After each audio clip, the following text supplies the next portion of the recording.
Recording in progress. Okay, good morning. Welcome to the Thurston County Board of County Commissioners Board Work Session for this Wednesday, March 25th, 2026.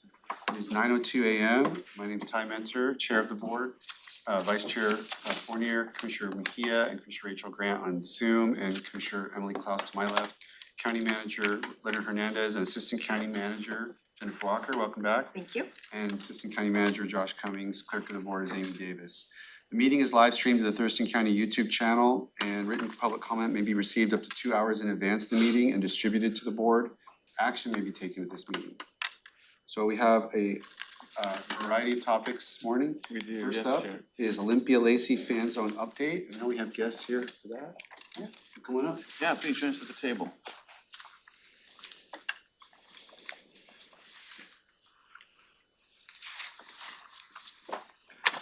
There's the clicker right there for your use. Yeah, that's great. Well, good morning. Good morning. Yeah, it's nice to be here. I'm David Schaffert, President and CEO of the Thurston County Chamber. Going to provide a little bit of an update on FIFA. Mostly Jenny will provide the update, but I wanted to start things off by thanking the county, the staff and elected officials for, it was about a year ago or a little bit sooner than that, when things really kind of got serious on the conversations about were we going to exercise an opportunity for our community to plug in to the Seattle Seattle World Cup and the Fan Zone Network in general. The Seattle committee in their, I think, very both smart and visionary approach of trying to extend and expand the World Cup experience for the state of Washington by creating individual fan zones and then coming out and inviting individual communities to participate, I thought was a really strategic and an opportunity for the entire state. And so not every community has taken advantage of it. And some have kind of taken advantage of it, but not really. And so for our community to have a footprint, I think is an important infrastructure in as far as how you project outward to the opportunities of bringing rural community or others from around the country or around the state. And it's just a way to create that infrastructure of support for visitor and tourism. And it also says a lot about the community. To be branded with a ruled event like this is, I think, it all adds up and is all part of it. So I think I'll turn it over to Ginny at this point, but I just think you should know that there's been a lot of great gelling occurring, especially over, I'd say, the last 4 or 5 months, especially. That is still occurring. I think we've shared with you the analogy of building that airplane as it falls to earth is still in effect, but things that are, at least we got some wings on the aircraft now and it's starting to glide a bit. So I think it's an exciting time. And with that, Jenny, you have a slide deck and you wanna run through it? Yeah. If I could, before Jenny jumps in, just on behalf of the county, we would like to thank the chamber for stepping up and helping us. I think absent you and Jenny's support and leadership on this, we may have fallen victim to some of the other fan zones that are not moving forward. It started with a lot of interest and a lot all up and down the state, and then we slowly found out that we were the furthest south. So just a hearty thank you for your patience and working through, because it's not just the county, you're working through the cities and the port and a bunch of other folks partnering. We really appreciate your dedication to this. You're most welcome, and there's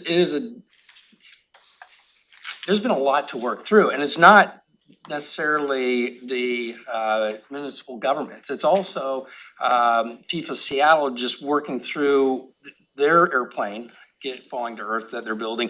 And so a lot of things have been changing over time, and so just know that sometimes things just have to be iterative processes to get to the end, and this is one of them. And yeah, I think one thing the chamber has had good experience in is just how to backbone things and provide enough leadership without being too much leadership in support of endeavors. And so you're most welcome. Yeah, thank you. Well, I'm Jenny Folia-Jones, and I am working with the chamber to serve as the event coordinator and lead planner for the Olympia Lacey Fan Zone. So talk to you a little bit about this, and I would like to say I'd like to say we're building the plane as we're flying it, that it's not falling to earth, but Not anymore. I like that better. I was like, Not anymore, it's gliding now. thanks for saving it. So just a quick overview to kind of get a better understanding of the World Cup for those that might not be living and breathing football or soccer, whichever you wanna call it. So World Cup is a tournament, worldwide tournament that takes place every 4 years, and it is the largest sporting event ever staged. This one is the largest sporting event ever staged. Normally, there's 32 teams that come in. This year, there is 48 teams that they're bringing in, so it's expanded. It is being hosted across 3 different countries. So you got Mexico, Canada, and the United States. And 16 cities across those 3 countries are hosting the games, and Seattle, of course, is one of those. So 50% of fans in the previous World Cups have come from abroad.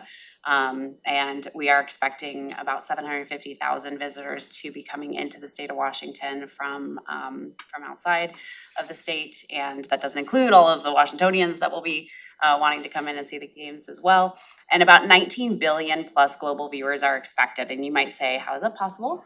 Because that's more than the world population. They do count a view. So if you're watching 2 matches, that's 2 views that they're counting. So, but it still is a large population of the world that does tune into the World Cup. And I come from a football/soccer family. So football is life in our household. And so I will tell you that even if it's not your team in the World Cup, you're watching those matches. So I know that's some questions that some have raised is, will people show up to games that are at our fan zone that we're hosting that are not necessarily US games? Yes, people come to watch all of the games. So, and I should say the tournament is taking place June 11th through July 19th. So it's a month-long tournament. Talk more about, is there like somewhere I should be pointing it to get it to work? Over here, it just takes a minute. Thank you, okay. So these are the fan zone locations that were designated by Seattle FIFA. And so Seattle is not on this list, you'll see. Seattle, of course, is like the main hub. And so they're gonna have, they've actually kind of reimagined what their fan zones are gonna look like. So every host city usually has a fan zone right outside the stadium. Seattle is doing 3 different locations around the city now. They're spreading it out. And then Seattle decided so Seattle Local Organizing Committee is a nonprofit that was established to help support all of the activities outside of the stadium, including those fan zones in Seattle. They decided to do something pretty creative where they wanted to kind of disperse the economic wealth around the state, and they opted to see if they could set up these smaller fan zones around the state. And so, again, just kind of a reminder for people as to how we were selected as a fan zone was they looked at the 9 largest counties around the state, and then they went to the cities within the counties that had the largest population. Olympia and Lacey being very close in population, they came forward and asked if Olympia and Lacey would be willing to host, and of course said yes. I know that the county stepped in and wanted to be a part of that as well. Then City of Tumwater was invited to the table, and then the Port of Olympia as well. So this is really kind of a true testament to Seattle locals' innovation, I think, and just kind of being creative and how they can create that economic opportunity and spread the wealth around the state. We are the only state, the only host city that is doing this, to have these other fan zone locations. Let's see, so. Jeannie, that's a cool logo. Oh, yeah, so the logo is, Seattle gave us that logo, so this is, every fan zone has the same logo with their city name will be at the bottom of it, so, you'll see that. It could be kind of a collector item if you travel around the different fan zones. So what is a fan zone? A fan zone is really a gathering space for people to come enjoy those matches together, really kind of support, whether it's your team or just another team that's playing, just really kind of be in the spirit and excitement of what the World Cup is. It is the world's game, right? And so you need a large viewing screen, so that is the most important thing that we will have there is LED screens. We're actually gonna do 2 LED screens for you. We're gonna have an event stage that will have live entertainment, we'll have some cultural performances, items like that. We will also have food and beverage there as well. We are gonna have some fan interactive games. Kids and adults alike will have opportunities to play in different activities and engage in different ways. And then we will have our, of course, sponsor and partner activation sites as well as a VIP area. There we go. All right, so you may have heard, this just happened last week. We actually have moved the entire fan zone to the Port Plaza. So we were originally gonna be out at the north point of the Port of Olympia's peninsula. We have now shifted that to the Port Plaza behind Anthony's Home Port where the viewing tower is.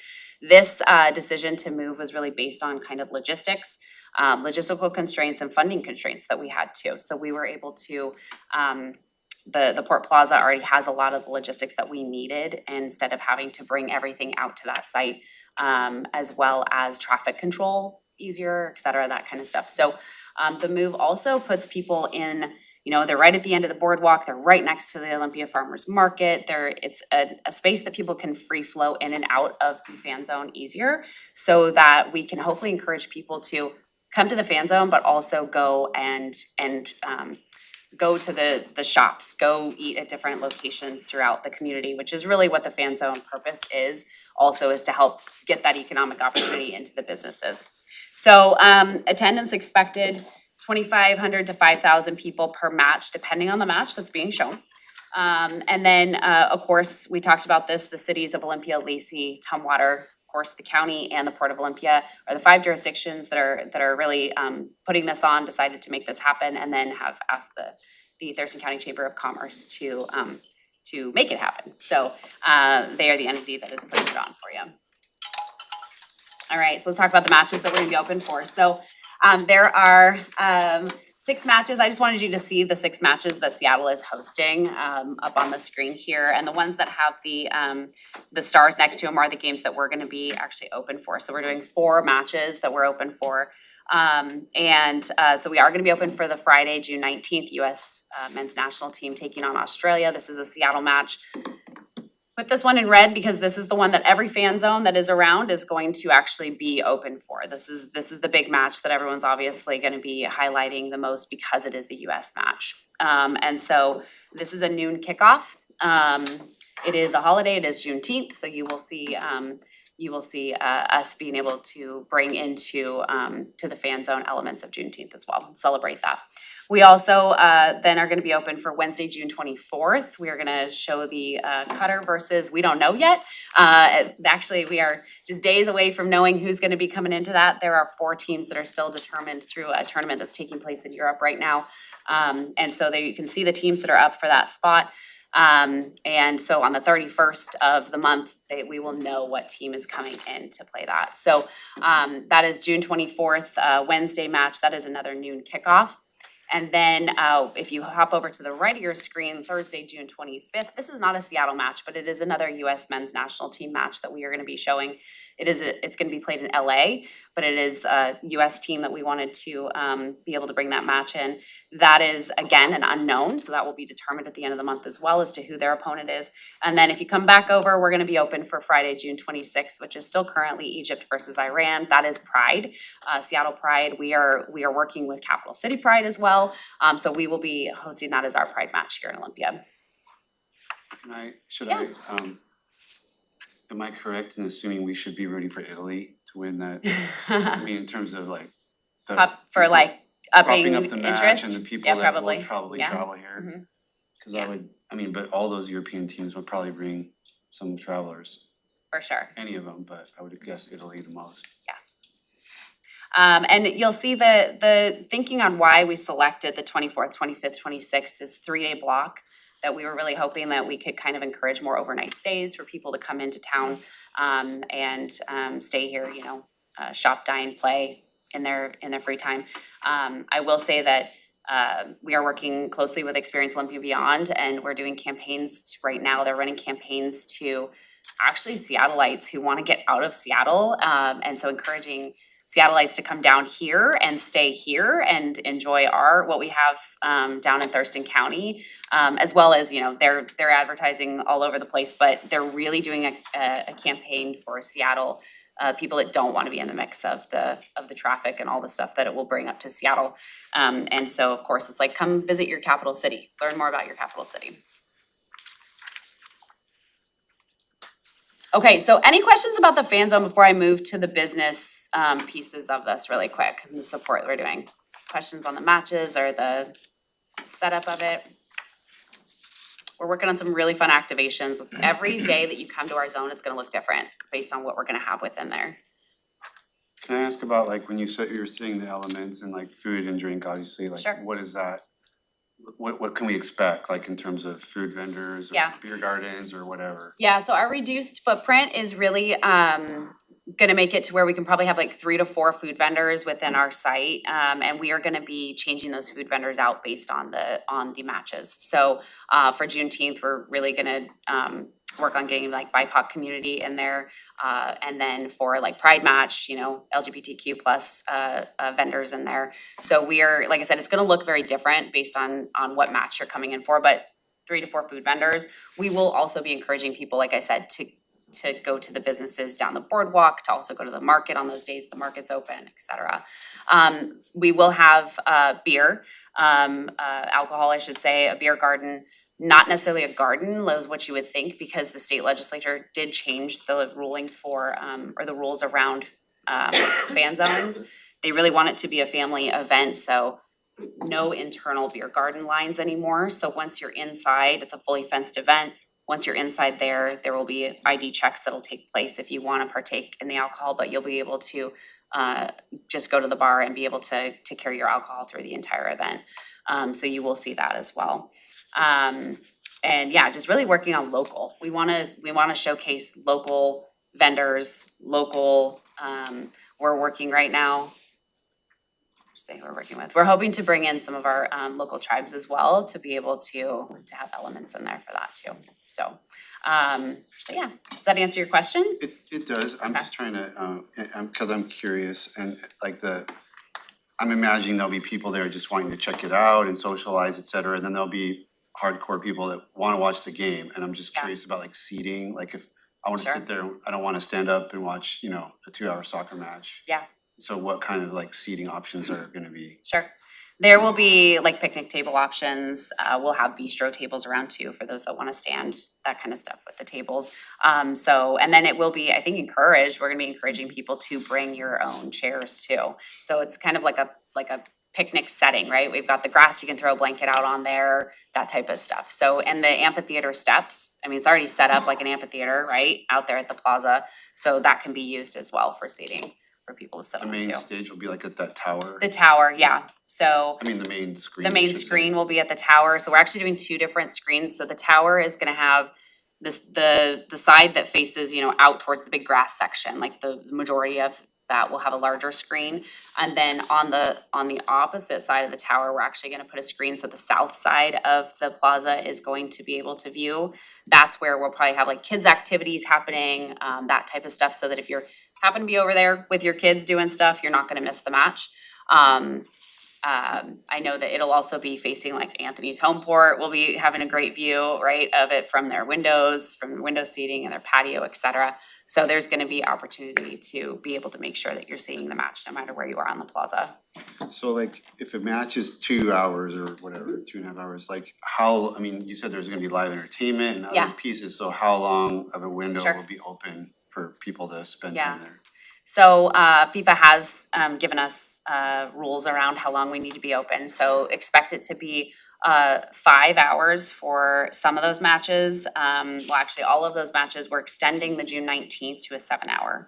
So we will be open 2 hours, typically 2 hours prior to kickoff, and then an hour post match with the 2-hour match in there. So that's what you can kind of expect. So, I mean, I can run through if you wanted. We're 10 to 5 on the June 19th.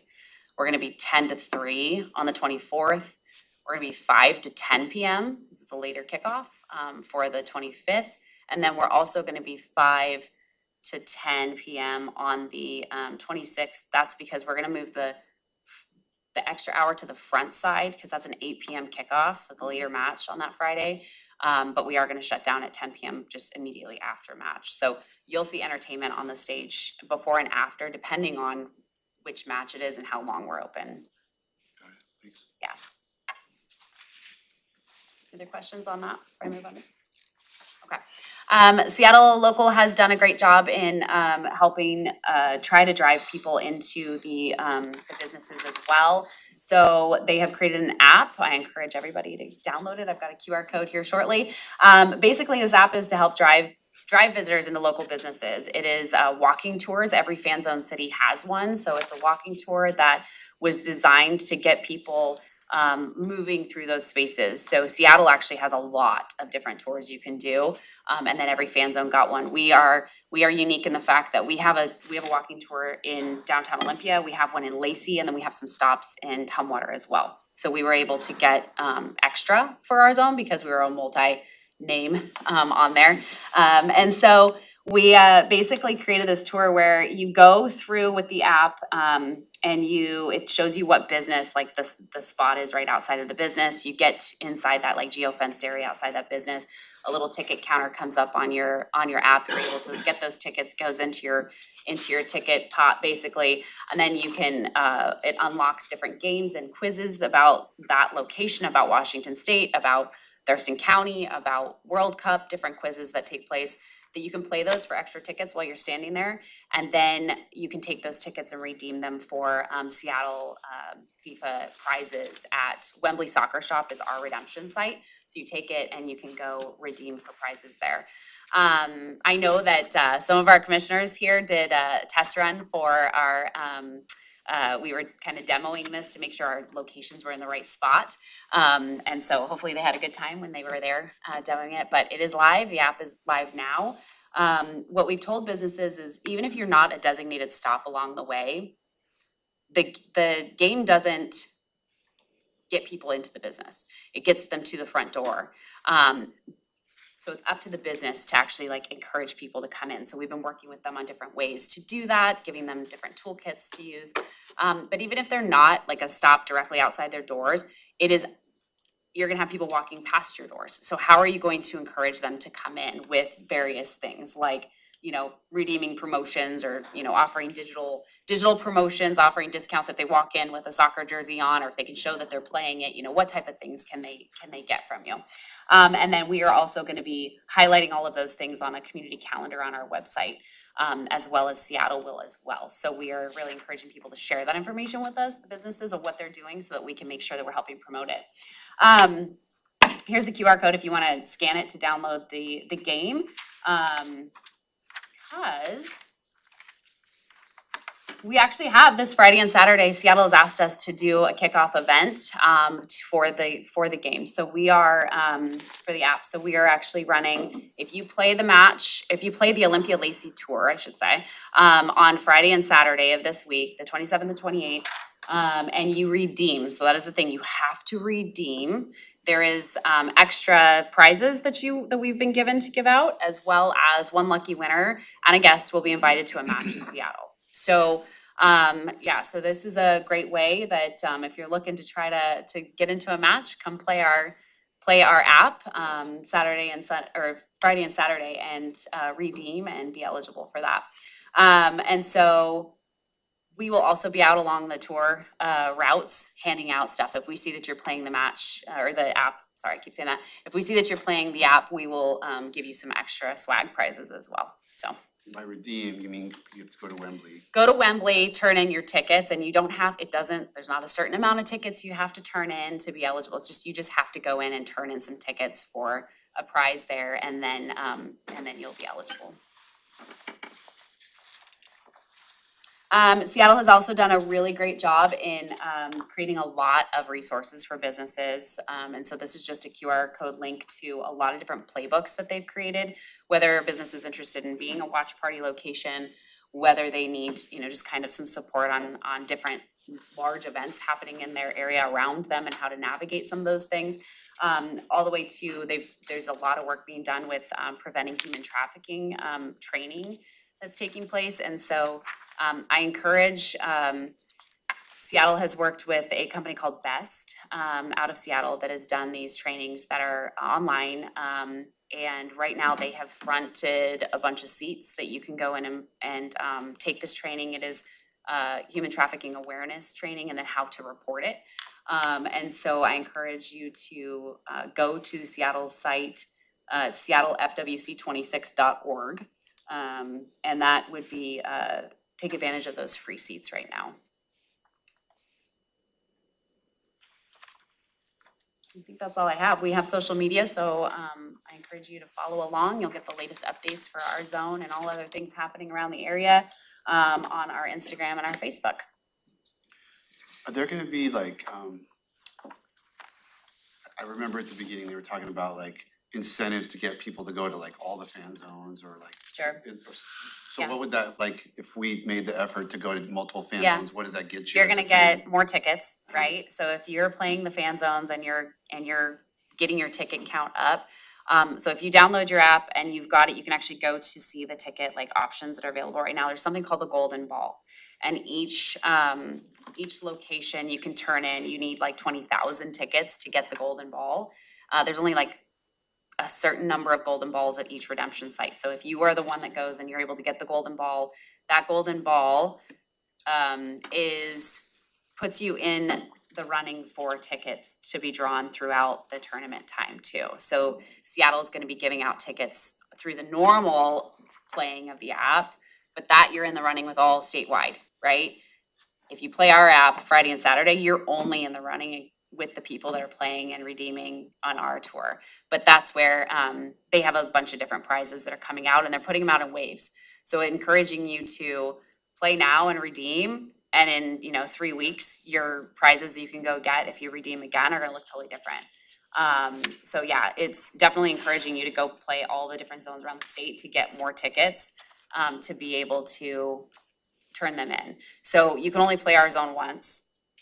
Right, and then you can't go back and continue to play our zone until they open it back up. And there will be certain spots throughout the play time where they release it again. So you can go play our zone like 3 different times throughout the duration of it's gonna run through tournament, right? So right now through tournament, there'll be 3 different waves you can play our zone. You can go play around the state 3 different times.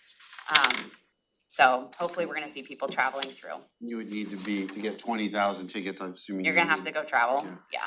And then the other thing that was like talked about at the beginning were like sending ambassadors, like Yep. players or coaches or just, people that you could meet or hear talk or get their autograph. I don't know Yeah. exactly what. We're working with Seattle, just met with them on Friday, so they are sorting out who's going to what zones, so we should know hopefully within the next month or so. So that's still a thing that we can look forward to. Yes, and we're working on some other opportunities within our zone as well for player meet and greets, et cetera. So, yeah. More to come.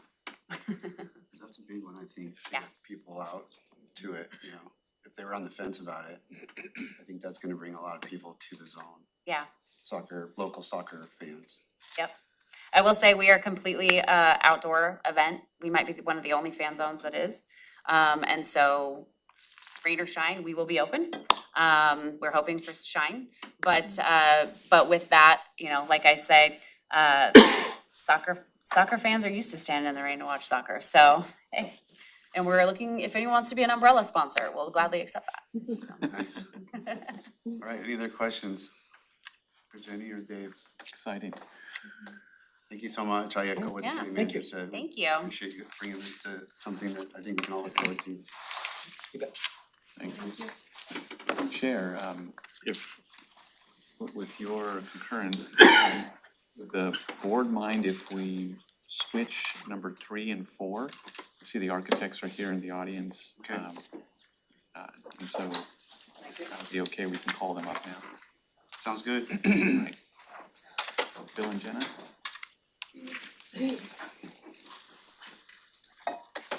Yes. Good morning. Thank you for joining us. Just for those, Bill and Jenna are with KMB. I'll let them introduce themselves, and we also have materials that the clerk is passing out. Just to set the table, about a week ago? Yes, about a week ago, time flies. We had a meeting with the chair and vice chair and leadership from district and Superior Court. Based on the first feasibility designs that can be submitted, there are a couple of options. We went through a process where we talked to district and Superior Court, and then we came and presented those to the board. Superior and District Court did a fantastic job of providing lots of questions and comments, which was the whole part of the process. That was the goal. And then we sat with MB and gave them the information. In some sessions, the feedback was given directly to the architects. And it was wonderful to see the response that KMB came back with, which is part of the packet. They came back with two different versions, and I won't steal their thunder, but something that was really wonderful that they provided was an overview, a document that I'm holding up, that lists all the questions and comments that we received from the courts. And they spent the time to document their responses, which it's one thing to see it on paper, and then it's hard to, on a feasibility plan, and then sometimes you get lost. It's another thing to see it written down, and I know I heard feedback from both courts that they really appreciated the effort and energy that went into that and helped them feel that their comments were really understood and then even better responded to in a great way. So I'm just gonna kind of stop there. I'll hand over to them unless there's any questions. Yeah, thank you, County Manager, for the brief context. Does Commissioner Grant and Commissioner Fournier have copies of the handouts? Copies were emailed out last week to the full board. Perfect, thank you so much. Thank you for checking though, Yeah, Commissioner Klaus. That's a good point of reference. So I just want to say that it has been a pleasure working with you as I've seen you interact with some of our most valuable stakeholders. And you getting and understanding the situation that Thurston County is in with a facility that was built many years ago and at the time probably met the needs but has since not. What I've also greatly appreciated from both of you is the time in which you've spent. When we've walked away from meetings, you've stayed sometimes half hour, hour and a half, taking impromptu tours, walking around, looking at little and big things. And I believe that level of receptiveness and openness has been very positive to this process, because what we're after is the best result, not a predetermined result. And you've come with a very open mind, and even it's probably just what you do, Jenna, but you're pulling out that weird paper, like you know, you're like ripping it out and you start drafting stuff. It's like, oh, she's working, she's doing her architect magic. It's been exciting to see you come to this with the same level of passion and eagerness that some people have been working through this problem for decades. So with that, I'll pass over just with the start of a huge thank you. Thank you. And just to introduce myself, I'm Jana Peters. I'm a principal at KMB Architects, and I am local, and I have family history that's local. And I'm Bill Valdez. I'm a partner at KMB Architects, and I run our city and county, so our municipal practice. So over the last 30 years, I've strictly focused on justice and general government at the municipal level design. So with that, as Leonard indicated, the comments that we captured from both Superior and District Court, we tried to be as descriptive as possible in how we ended up addressing that, in both revising the previous concept as well as the revised concept that the courts asked us to evaluate. As you can see, we essentially incorporated every one of the comments, and we're able to accommodate every one of the comments into the revised design. There were a few that we're not indicating as being incorporated because that needs to be evaluated a little bit further down the design process, like daylight and how daylight could get into the courtrooms and the opportunity to have a shower within the facility and those type of things. Not to say that that won't be in a final design solution down the road, but we just wanted to be as transparent as possible and indicate the things that we've been able to incorporate from a planning standpoint and a design standpoint to be able to address those. And then, again, the big picture that we were looking at with these concepts were, are we able to incorporate the full program in, which the program has expanded to add another Superior Court courtroom into the facility, as well as all the support spaces with regard to jury deliberation rooms and public meeting spaces, in custody holding and in custody delivery into those spaces. And so that was a big part of the focus of this. The other evaluation is, can these buildings support essentially the three paths of circulation within the facility? So that's public circulation, staff circulation, and anyone in custody that's being brought to court. Can we separate those circulations? And how much can we isolate those circulation paths, which is how a modern courthouse needs to be able to function. So the revised concept that Jan is gonna walk you through here in a second was really looking at a comment that came out, or discussion with Superior Court, which said, can we actually flip the staff and the public circulation and make them opposite? So in the original concept that we actually showed to you previously, had public circulation on the inside of the building and then staff circulation on the outside of the building. And then this revised option is actually flipping that and having staff circulation interior to the building, which allows for less travel distances and some increased functionality with that option, what we've been able to determine. And have staff's public circulation really ringing around the outside, which actually has a lot of benefits because they can take advantage of the daylight on the exterior of the building and views out and everything else. And we were actually able to determine some other benefits that actually came from that option. So so again, we listened, we were able to hear a suggestion, we were able to evaluate the suggestion, and actually it ended up being a very sound and beneficial solution in the end, so. Jim? And if I could, Yeah. for the mission that we gave KMB was to do a feasibility study. Normally feasibility studies are very high level. You'll often see them as box design, diagram that show based on square footage, here's certain functions that can fit into an envelope. But for this assignment, in order to make sure that these buildings were, could be used for the functions of the courts, their feasibility had more detail involved.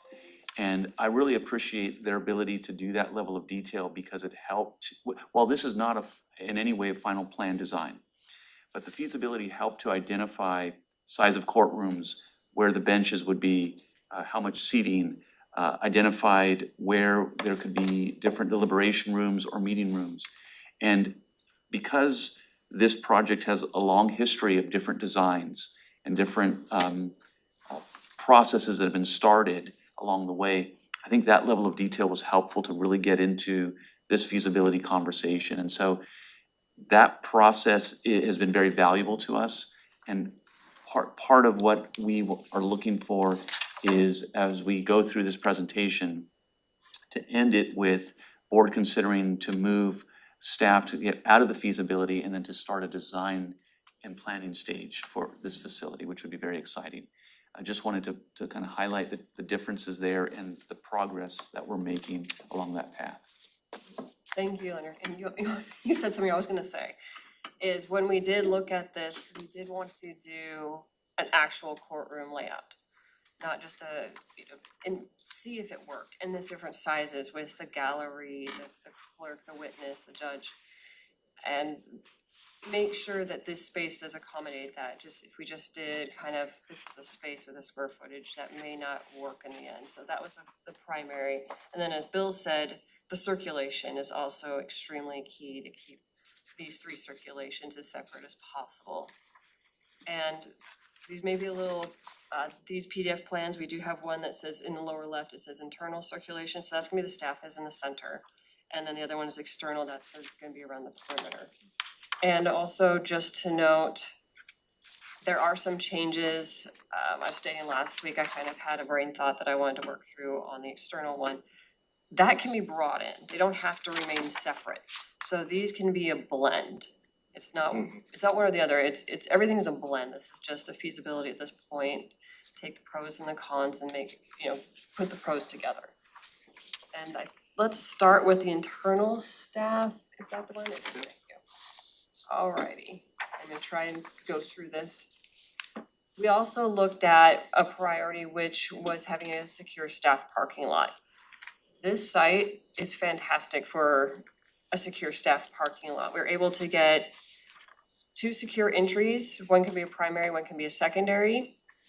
And within that, we'll have an internal secure sally ports for in custody being brought in, so there will be a fenced area for staff, which has accessible parking spots, and then there'll be an internal fenced area. So everything will be separate and secure.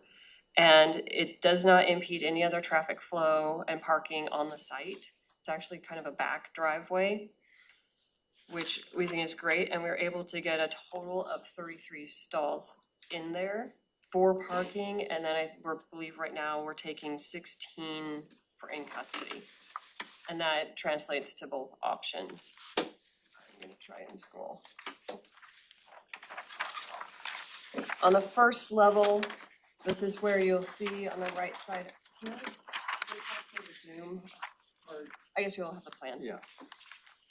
We were looking at the internal circulation and we were able to get some of the jury deliberation to not be, the goal is to have jury deliberation be a direct exit from a courtroom.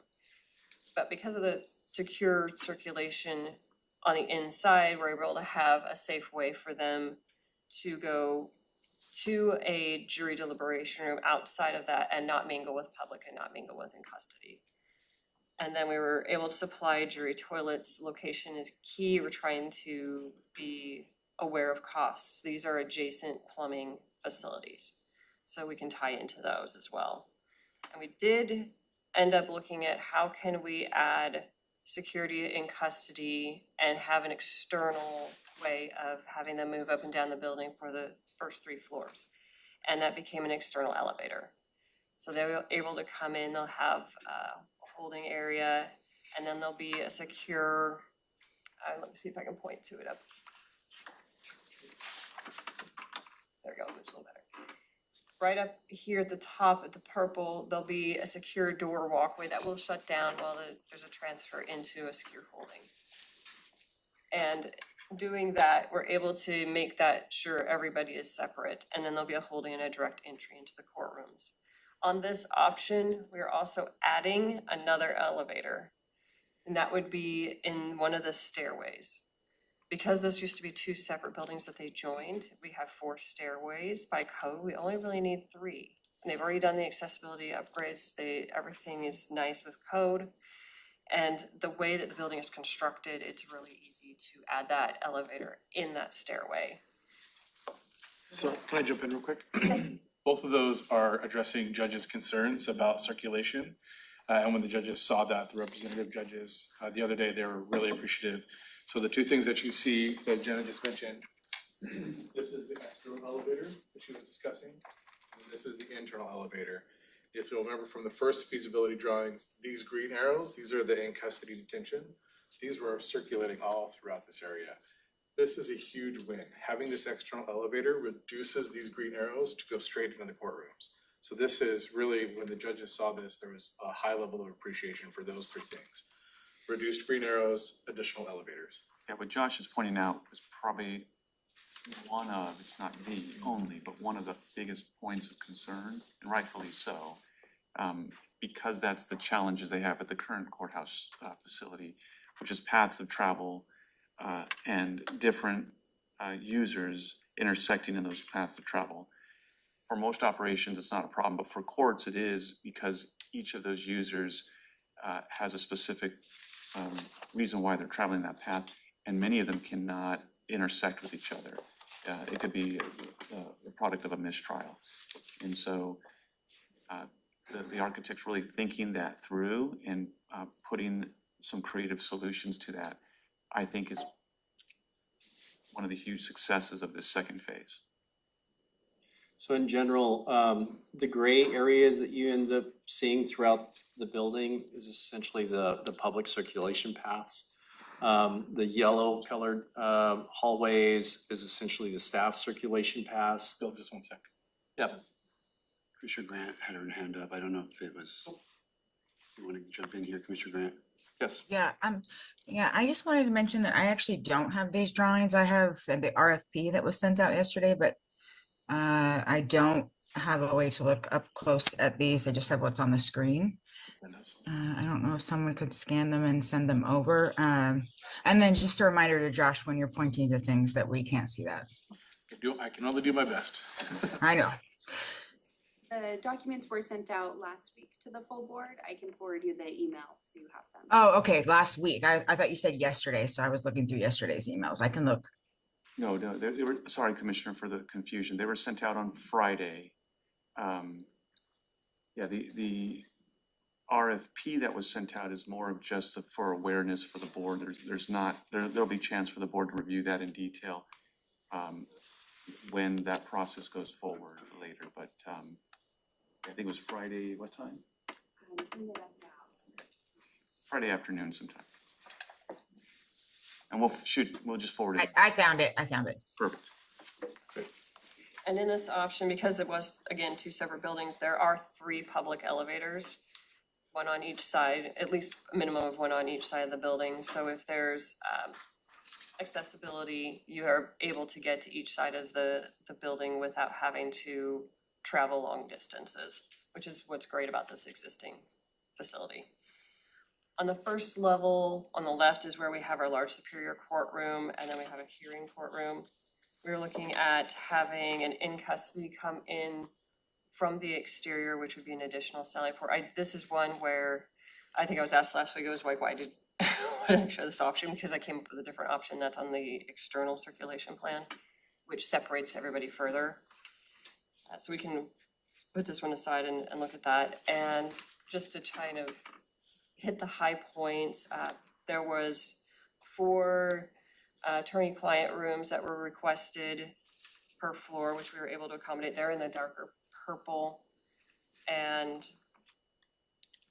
the entry is also, I think I said this last time, the entry is fantastic for having a secure vestibule with security screening prior and having a separate exit. There were great comments there that would be addressed further about having kind of a space off to the side for people to review the monitors and look at dockets and get their bearings and have some wayfinding. Of the 15 courtrooms throughout the building that we were providing, 8 will have direct in-custody delivery to them. So essentially, once the in-custody gets brought into the building, they'll go directly into the courtroom and then out of the courtroom without crossing any other circulation paths. So that was a benefit that over half of the courtrooms will have that feature. And then 9 of the 15 courtrooms will have direct access for the juries to go directly into jury deliberation rooms, which was another big concern from a staffing of the courts. So they wouldn't have to try to manage and take these juries long distances and then be able to be with them until they're ready to come back from recesses. They wanted to have direct access for that ease of movement and of management of the jury pool there. So essentially, large portions, the majority of each one of the courtrooms have in-custody delivery as well as direct access to a jury deliberation. Also, what's a neat feature for the board, just to call out for the board, is the way you segregated the entrance from exit and the utilization of that space to prevent bottlenecking. You want to speak a little bit to that? Yeah, just that we want to make sure that you have them separate, as you stated, no bottlenecking, but that's where we would go through and revise it, you know, if further on, if things progress and chosen, to look at a place for people to have wayfinding. Because it is a very large space, it's a fantastic space for security. We can separate the entrance queuing for security if there's long lines, because we do know that there's long lines that are at the court entrance, and make that a little bit more streamlined. And then exit does not need as much pathway out. So essentially, this is designed just very similar to an airport security screening area. where everyone that's inbound coming through goes through queuing and screening, and then outbound through a separate exit. So we don't have any cross-contamination of who's been screened and who has not been screened. It makes it a lot easier for the security staff to be able to manage that, be able to observe it. We do think that there's a lot of flexibility. We have multiple screening lines, which should be able to accommodate the large influx of public that would be coming for the morning and the afternoon dockets. And again, that will continue to be evaluated and further designed as the project hopefully moves forward. The second floor and the third floor are very similar on building one. We do have the in custody slims down to just a vertical circulation of the elevator and then a little vestibule. And then the layout is the same. Going up, the courtroom sizes may change on one side slightly, but they're in the same location. This is just to have things that are the same also eases your constructability and your costs to have repetition. And then we were talking with the judges on jury assembly location, court clerks locations, and that is still in flux. And as our priority was to make sure we could fit courtrooms in here and have the correct circulation paths, those would be reviewed further as the project progressed.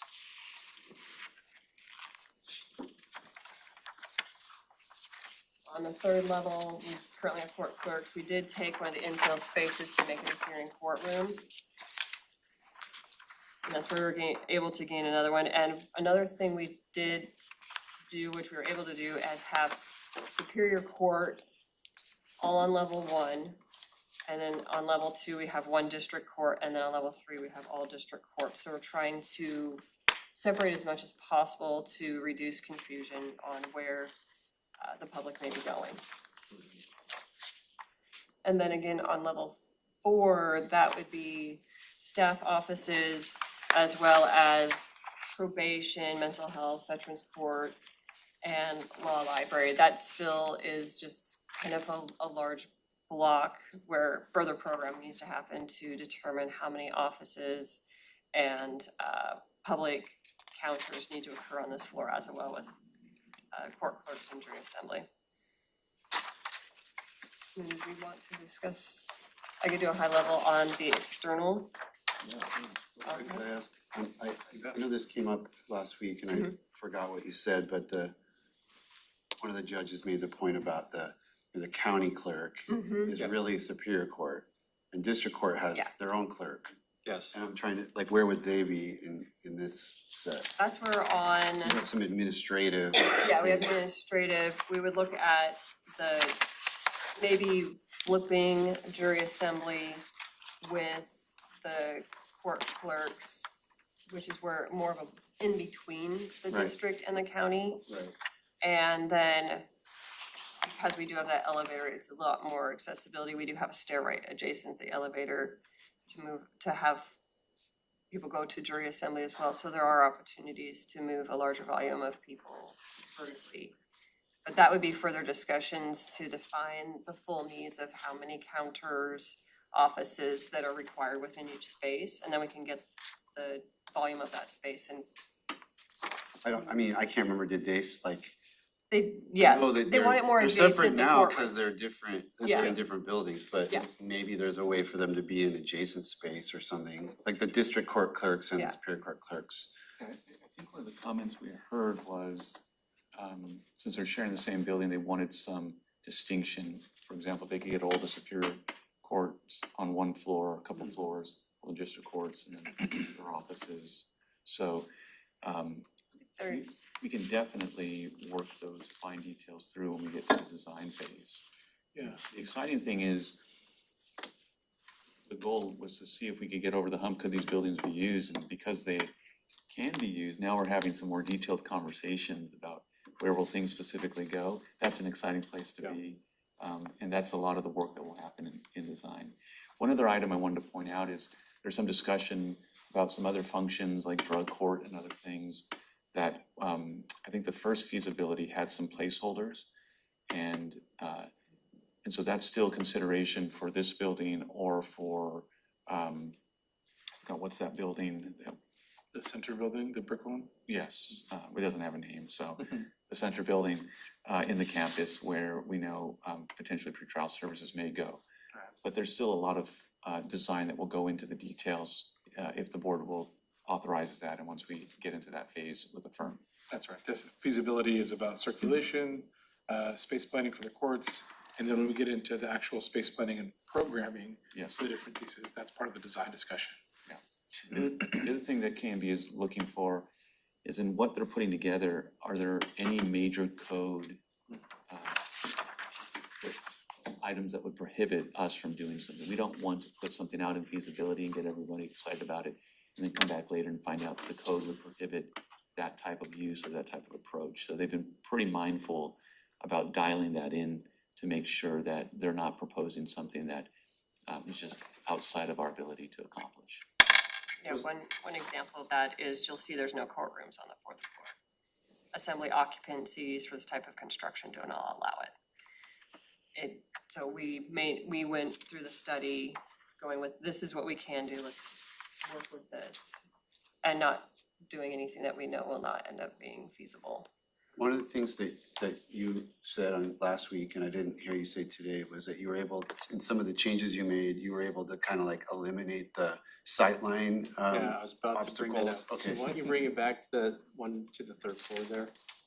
Great point. So with going to the internal staff circulation, again, the entry points to the courtroom flipped and mirrored. So you'll see these courtrooms are mirrored from what we presented to you several weeks ago. That the staff entry is internal, public entry is external, so it mirrored the courtrooms around. So the galleries are facing out towards the outside of the building. By doing that, and this is again why, as Janet indicated, we wanted to be a little bit more detailed in how we actually looked at and laid out courtrooms. So we can see how are sight lines, how's access points, how's that all working. So by actually doing that, it's kind of hard to see here with the digital image, but you can zoom in a little bit more. But it actually allowed the well area and the bench area to miss where all the columns, the existing columns currently are at. So what that allows is the judge's station, the jury boxes, the witness area, the counsel tables within the well area. Those are all inside of the column grids. So there's no columns within that space. So essentially all the participants have direct line of sight to each other and throughout the courtroom. And we're only having to deal with a handful of columns that are either behind where the clerk would be sitting or kind of in between where the attorneys are sitting and the gallery area.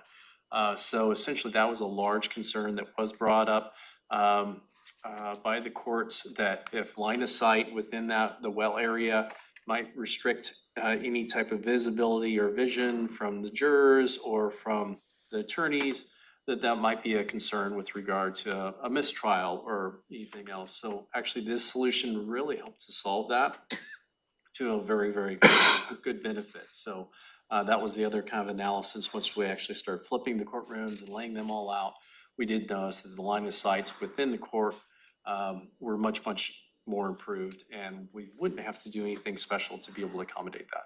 That was a big one. Another one that you might have heard is from the clerk's evidence room. The 1970s construction for the evidence room was a cement concrete vault all the way around. Materials have changed since the 70s. There is new materials that allow for secure, and I'll let you guys talk about it more, but it allowed for flexibility on which floor that evidence room would go. So you don't have to have a full concrete room anymore.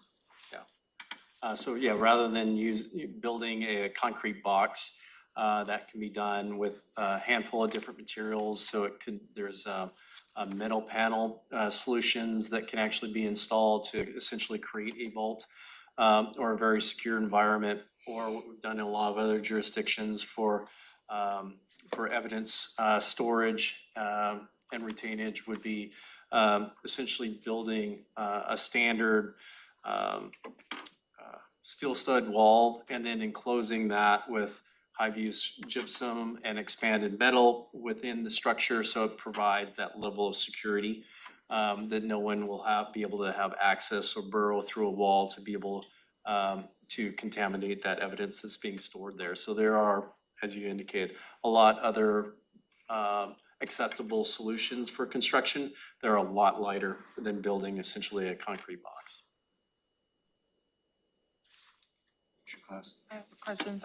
So the columns that we discussed last time and the line of sight issue, it does look like these new drawings fix a lot of those, but I still see a couple, they're the black square dots, right? Correct. On the first floor, to the right, on the Superior Court's hearing, room at the very bottom, I see a column right in front of the table where it looks like that's where the attorneys would be sitting with their clients. And I see another one on the left side at the 1,100 square foot Superior Court hearing room that looks like it's right in front of the witness stand, or maybe one of the administrative staff would sit there. And I know it probably can't be perfect, but I'm wondering, I mean, it looks like most of the line of sight issues were taken care of, but some of them seem to be still right in front of where people are sitting. And that seems like it could be an issue. Do you have any thoughts on that at all? These, when we were talking last week, we know that Superior Court prefers a center bench, and we also know that what we did was a corner bench with these designs, but we can also review a center bench. There's definitely different options on how you place the judge, the clerk, and the witness, and concert with the jury. And that would be further reviewed for those instances where we do have a conflict with the columns.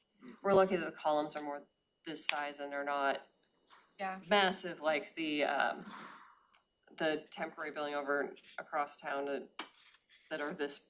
Chandler Court. Yeah. Yes, Chandler Court. Yeah. That was very hard to look at the judge when I was doing jury there. Yeah. Are these dots like to scale? So, oh, perfect, okay. So they're really not that big. Yeah, But still, it's a priority to get those in a location where it doesn't impede line of sight. And, you know, another obviously design tool as the project progresses would to actually fully model these spaces, which would then allow the stakeholders to actually be able to see is that actually being viewed? They're busy. How is that actually affecting the view lines of sight and the views?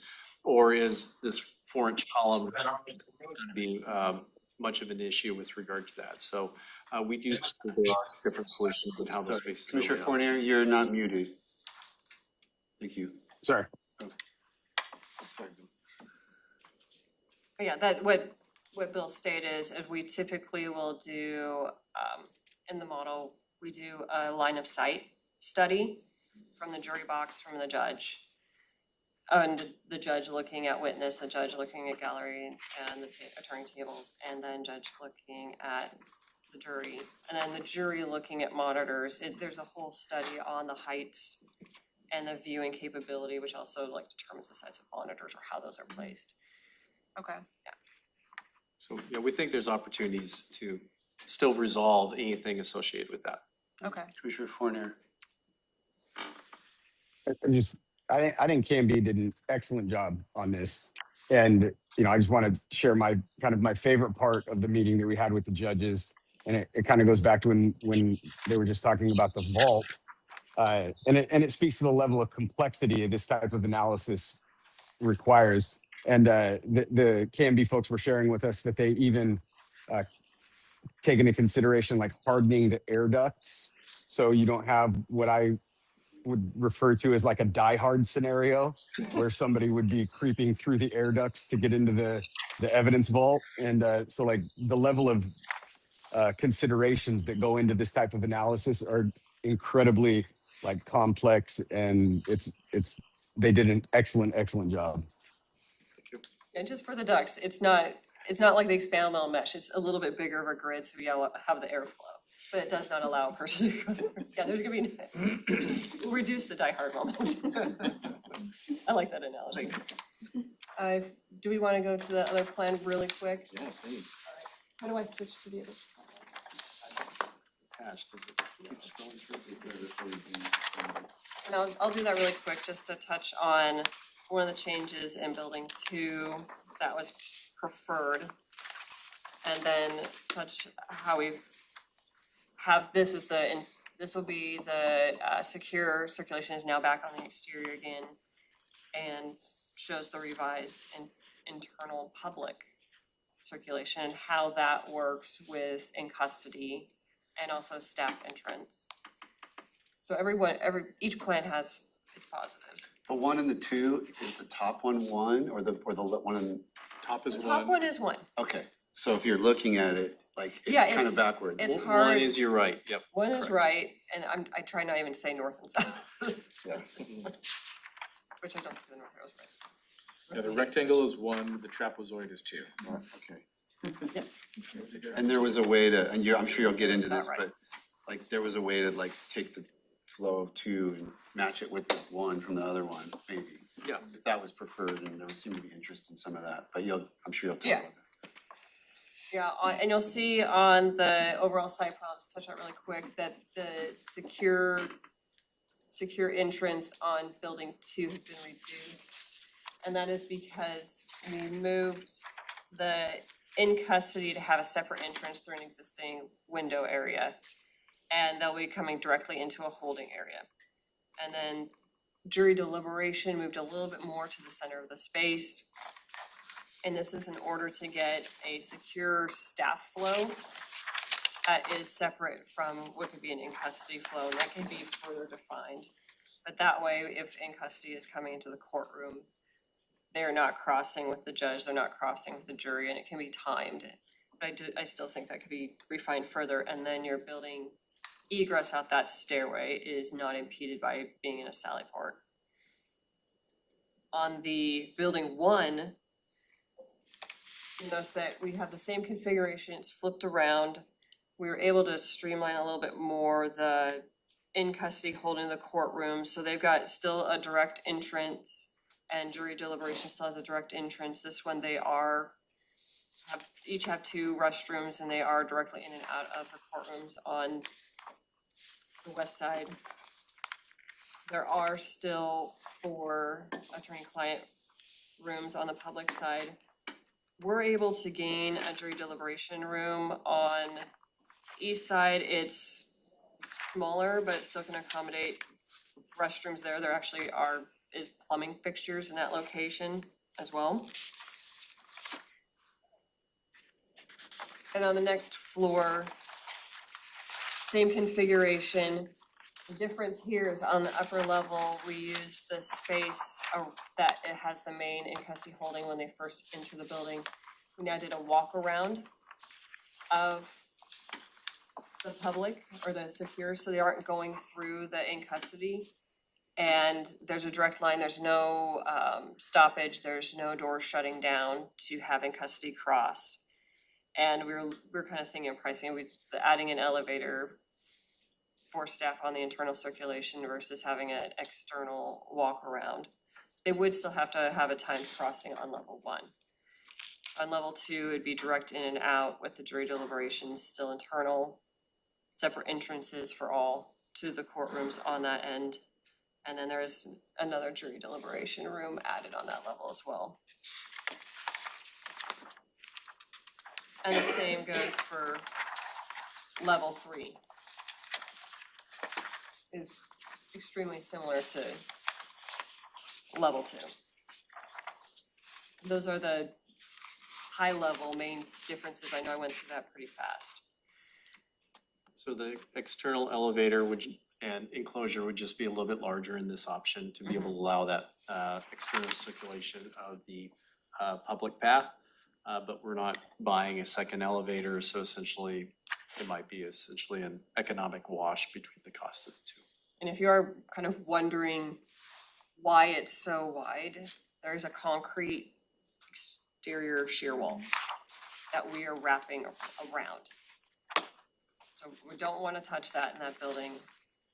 So you'll see that we're going through and you'll just see that it's this wide wall. We're just going to avoid it. Where are you talking to? Oh, right, Top bump out. Can you use the cursor? Yeah. to hide? right here. Okay. Yeah. That's cement. It's Yeah, this they- wall right along here. This is a concrete shear wall that goes up through the entire building, and so we do not want to touch that. And that occurs on Thank you. the sides of the building as well. And then on the south end, so there's, I say 1, 2, 3, 5 portions in building 1 where that occurs, and also occurs in building 2. So can I ask a question about that? It seems pretty obvious, but I just wanna ask, so that shared wall is like walkable, so it's like an internal hallway, right? It is. Okay, and then it's not on the first version because that's just the internal staff circulation, is that why? Yeah. Okay, Yeah, so the public on the on the staff internal, they're in the center, and then the public's on the outside. This is flipped around where the staff is on the outside and the public's on the interior. okay. One of the things we also looked at, you're gonna see some interesting lines when the circulation is happening. So it doesn't exist yet, Yeah, so in this version, it's not there. This is an we would have to alternative. build it. Yes. Okay, Yep. thank you. And again, as the project, this is feasibility, and Yeah. part of feasibility is bringing ideas and options and possibilities, and evaluating how real they actually are. So as Janet said at the beginning, these are not exclusive solutions. We could easily kind of incorporate components that we really like from one option into another option. Ultimately, budget will be the driver there. And so as we'd anticipate, as the project moves forward, more and more detail is being understood, cost is being evaluated and considered. That really what we'd see is, and we'd recommend to the county, that as you move into a design process, if you decide to move forward with this, then that maybe several of these options are carried as being alternatives, so you're able to get a price component and be able to then come back to you and say, we can incorporate this component of the option for this price, or this component for this price, and then be able to make a value decision for what works best for the courts and what works within the county's budget. So that would be regularly done, is carrying price options and then being able to make decisions which ones fit within the budget and provide the most benefit to the project. Yeah, feasibility was, can it be done? Design is, how do you do it and how much is it gonna cost?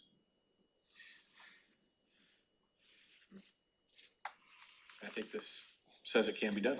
This can be done. Yeah, so on that note, that kind of gets to the questions I was getting ready to ask about cost.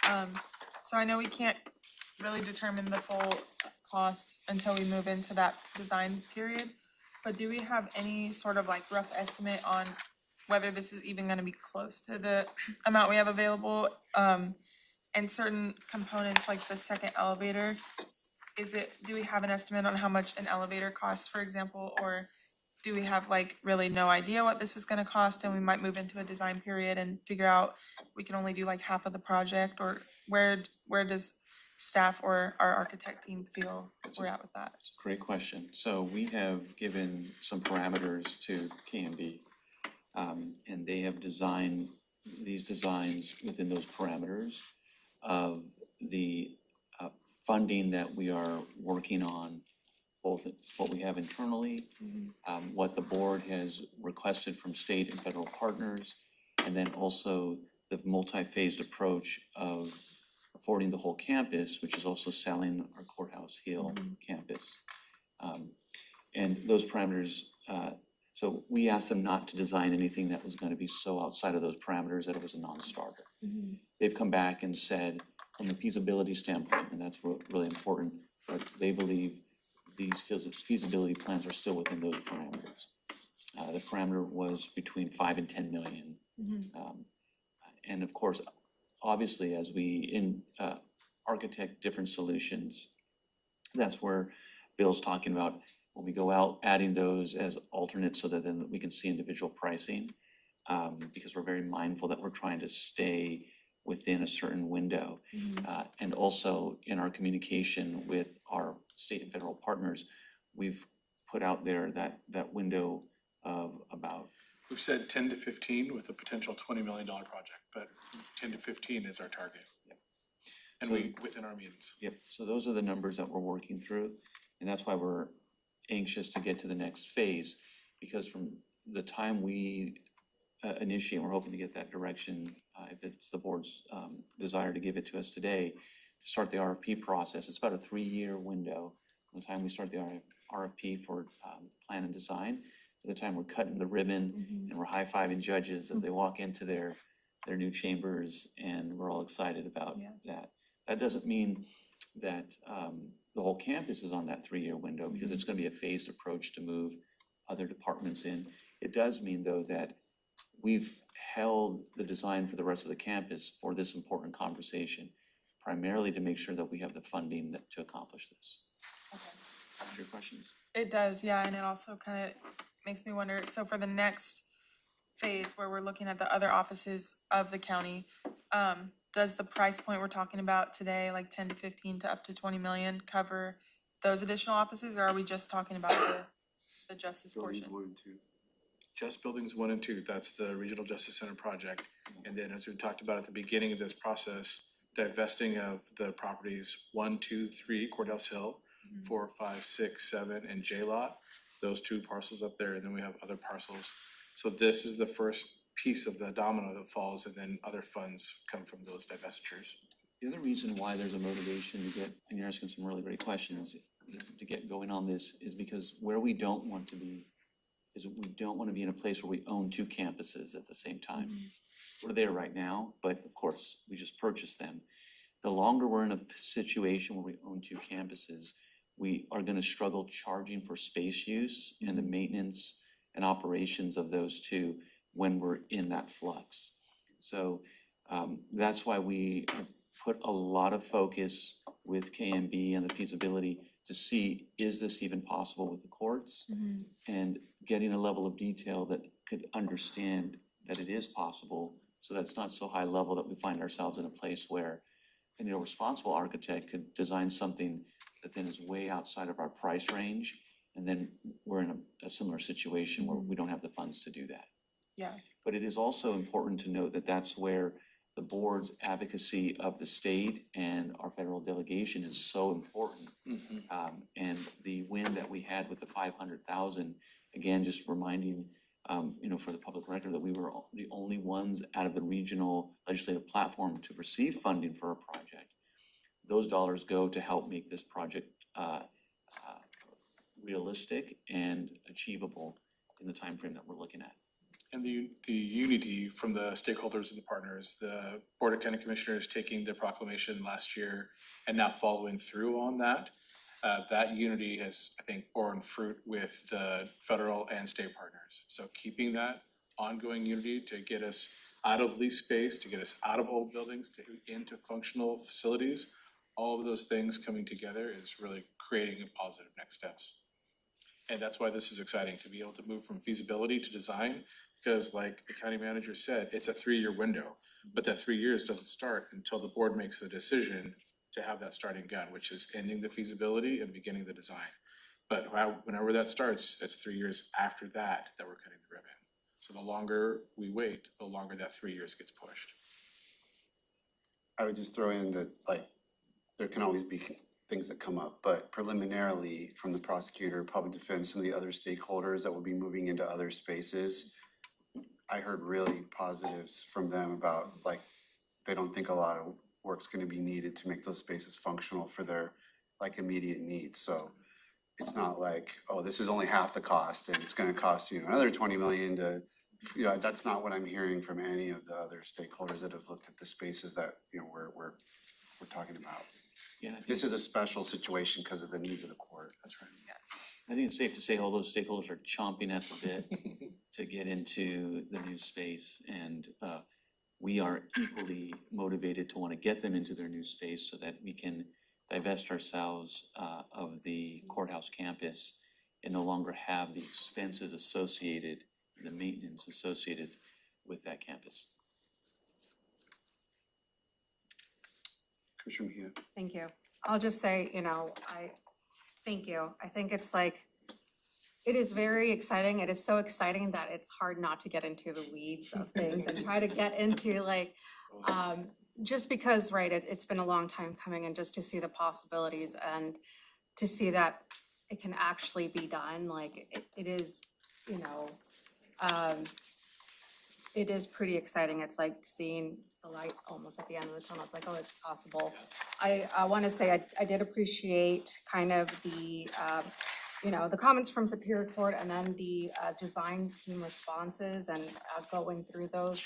They were very detailed, and so I just wanted to say I did appreciate kind of you responding so thoroughly to each of the comments. And yeah, I just thank you to staff. I know this has been, you know, a project that, you know, the board has a lot of priority on, and so I know there's a lot of work that has gone into it, so just very appreciative of all the work that you all are doing to continue to move this forward and continue to work with all the different stakeholders from Superior Court to District Court and making sure that, you know, their concerns and their comments were answered. And so, Chair, if you're ready for a motion. Sure. I would move to direct Central Services to conclude the feasibility study period for the Thurston County Regional Justice Center and authorize Central Services to issue the request for qualifications for professional consulting services related to the design, space planning, and adaptive reuse of the Thurston County Regional Justice Center and associated campus. I'll second. Motion and second regarding the feasibility study and RFQ transition. Discussion, Commissioner Klaus. Yeah, thank you. So I seconded for the purposes of discussion.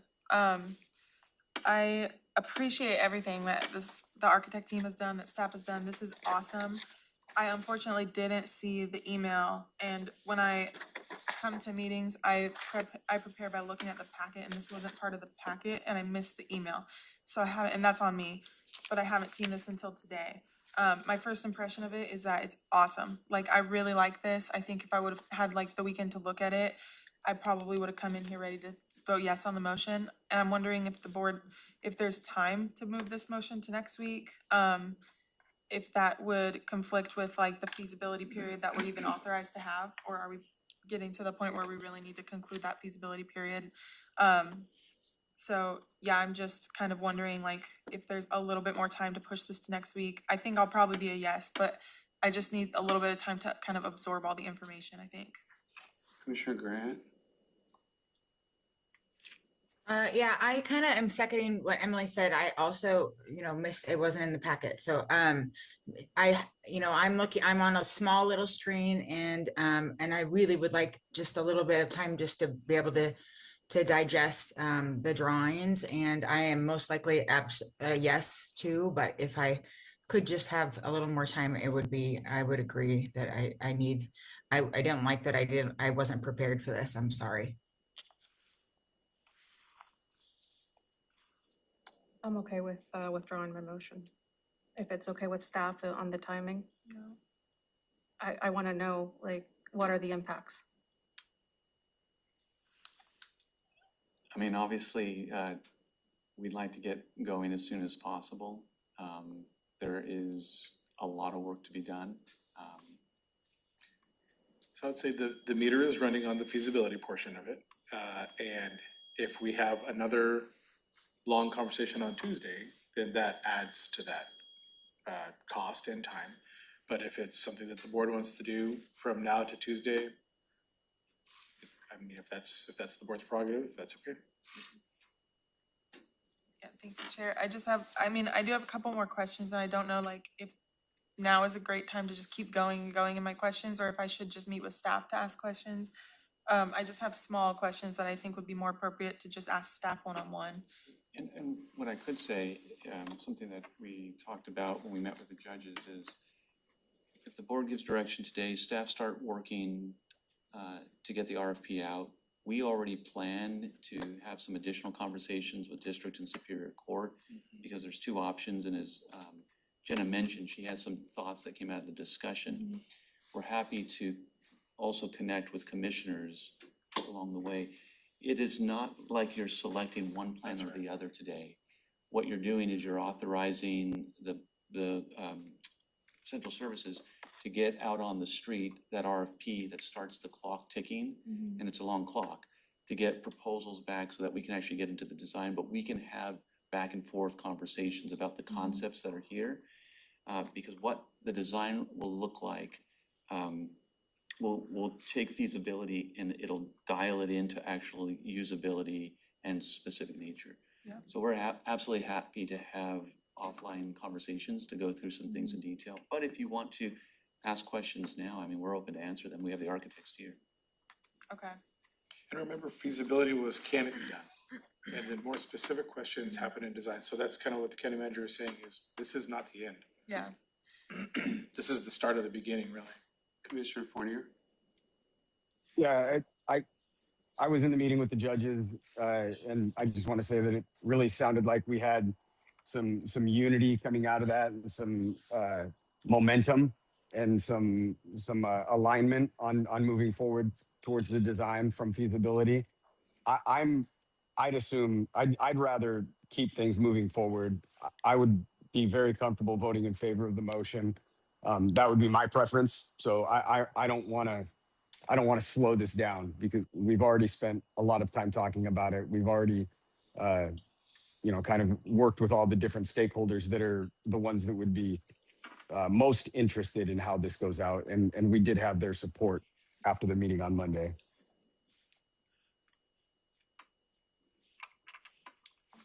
Commissioner Claus? Yeah, I'll say I totally understand like where Commissioner Fournier, where you're coming from. I'm also like, I felt my heart sink when I asked to postpone to next week, just because I'm like, the momentum's in the room. I feel the energy in the room. This is very exciting. If I think back to where we were at in 2024, the energy in the room felt like everyone was like hopeless and no one was saying anything out loud. So this is a huge improvement.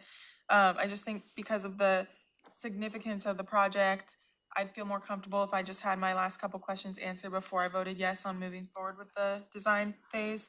And I'd even be fine if we put it on like Tuesday versus Wednesday. I know that's only one day difference, but I'm sure I'll be able to come in next week ready to vote yes. I just, like I said, need a little bit of time to kind of digest it. And I'm sorry that I didn't come in realizing we had these already in our inbox, but one question I do have though is the remaining bond capacity. Does anyone know that number off the top of their head for the original $50 million bond? We have estimates, and it's Okay. within the means, something that we can talk about offline. Okay, sounds good. Okay, so I think I'm hearing a majority of the board wanting this on Tuesday morning at the 31st for a decision point. Is that, Commissioner Mejia, there's no motion on the floor because you Well, withdrew there your is. motion. Yeah, I'm comfortable voting for this. I mean, I had a chance to review all the documents that Amy sent, on Friday, and I've been having different conversations either with staff or with the different stakeholders. So I'm ready to move forward, but in respect that if people need more time. Commissioner Grant? Oh, yeah, I just kind of wanted to echo in that I really would like to see this be a 5-0 vote. And, I really, like Emily said, that for me, this is it's a very big impact, and project. And I want to make sure that I fully have all the information and my question is answered too before I vote. So if we could just hold off till Tuesday, I think it'd be great, because I really like to see us all moving forward together. And so it's, it's unanimous. Okay, I'm gonna support that because it's hard for me to put myself in your shoes because I have sat through this now twice with the meeting with the judges, and I do want to see us move forward unanimously. I don't see any reason why we wouldn't, but if that's not gonna happen today, then I'd rather have that happen on the 31st. So it sounds like the three of us are willing to put this onto the 31st and not take action today. So do we need a vote, or is that direction that everybody's comfortable? That's the direction of the board? I don't think you need a vote because, no motion. I do have a couple things to add though, as you're thinking about. Do we want, so I'm hearing that there are questions, I mean, is this just a chance to review the materials, or do we need to bring KMB back and Right, work thank with you. their schedules? That's up to Tuesday. Commissioner Klaus and Grant, I don't. So that's what I was gonna jump in and say is if there's concerns from what the judges' perspectives. They outline their concerns in the formal letter that they provided, and that's highlighted in this matrix. Yeah. So this matrix is gonna be something you're gonna wanna review. Yeah. There's always going to be follow-on questions, cause that's what happens when Yeah. you're going through big topics. But this is gonna be your main document to lean on, to see that the judges' questions were already fully answered by the architect. So if that's something that you are looking to review, I wanna make sure that we're highlighting what you need to review, that was sent out last week. So we don't come back next Tuesday and say, well, I didn't have a chance to see this or that. Yeah. So we're here and available to answer those questions.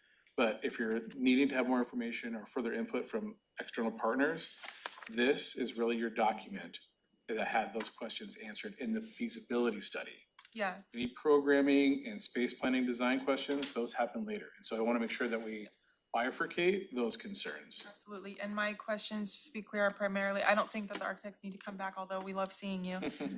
But my questions are primarily about remaining bond capacity, cost, and timeline of the move for various offices. I think it's mostly staff questions. Okay, sounds good. And some of that we bond capacity we can answer. Cost, that's what the planning and design phase Yeah. will develop. And timing is what the planning, the next phase is, so we don't have the answers to those second two questions. I think what I'm thinking of is one of the first briefings you brought forward was like a conceptual phased approach of like, we're gonna sell this property first, and then we're gonna get out of the atrium second. Like, it's more of like a high level timeline that I'm cause like now we have this new information, we have these drawings that look a lot better than what we've ever seen before. And I'm just thinking kind of a conversation with staff on like the conceptual timeline of the next few years, just a high level. Yeah, we can do that, absolutely. Okay, awesome. We can reach Commissioner Fournier?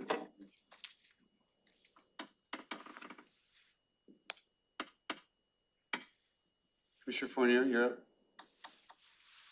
Sorry. I think Josh kind of already spoke to it, but like, I think he was talking about the external engagement. I want to talk about like the internal stakeholder engagement and just say that we've been doing that like formally. And I think it's important that that continues to be like a formal process where we're meeting with the judges and the other offices that are going to be moving, because there's always individual opinions, but it's that collective kind of consensus that we're trying to build with those internal stakeholder groups. So, if commissioners are going out meeting with specific people, it might kind of throw that out of whack.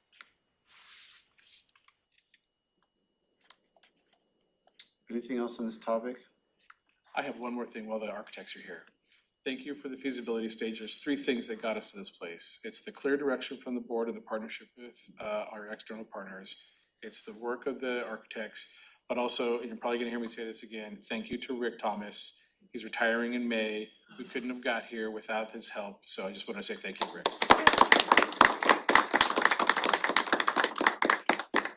Way to drop a bomb on us.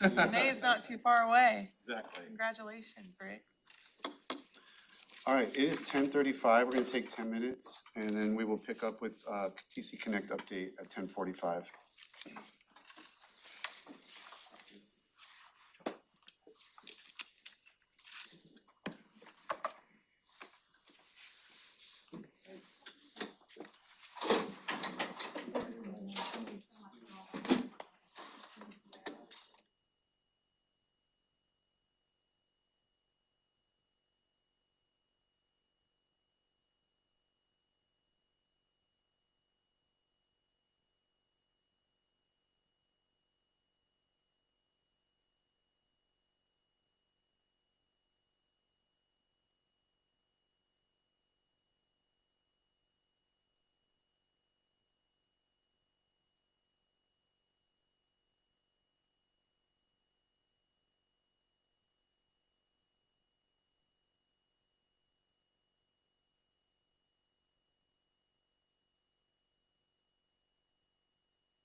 Okay, it's 10:45 and we're back after a short recess with our work session for March 25th. And we're picking up with item 3. We skipped to item 4.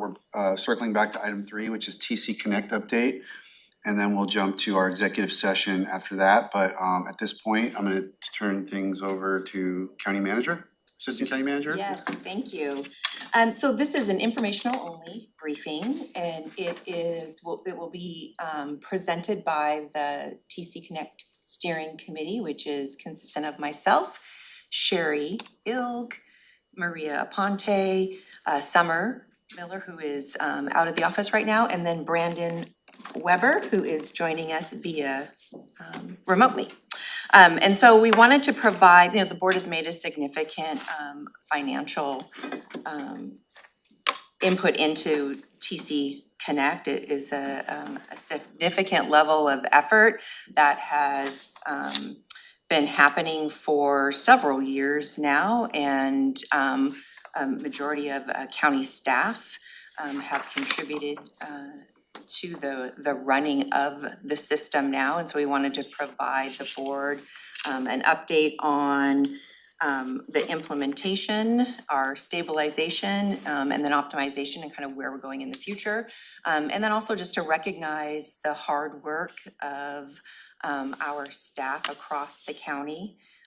It takes all of us working together as a team to advance the system. So with that, we will start the presentation. And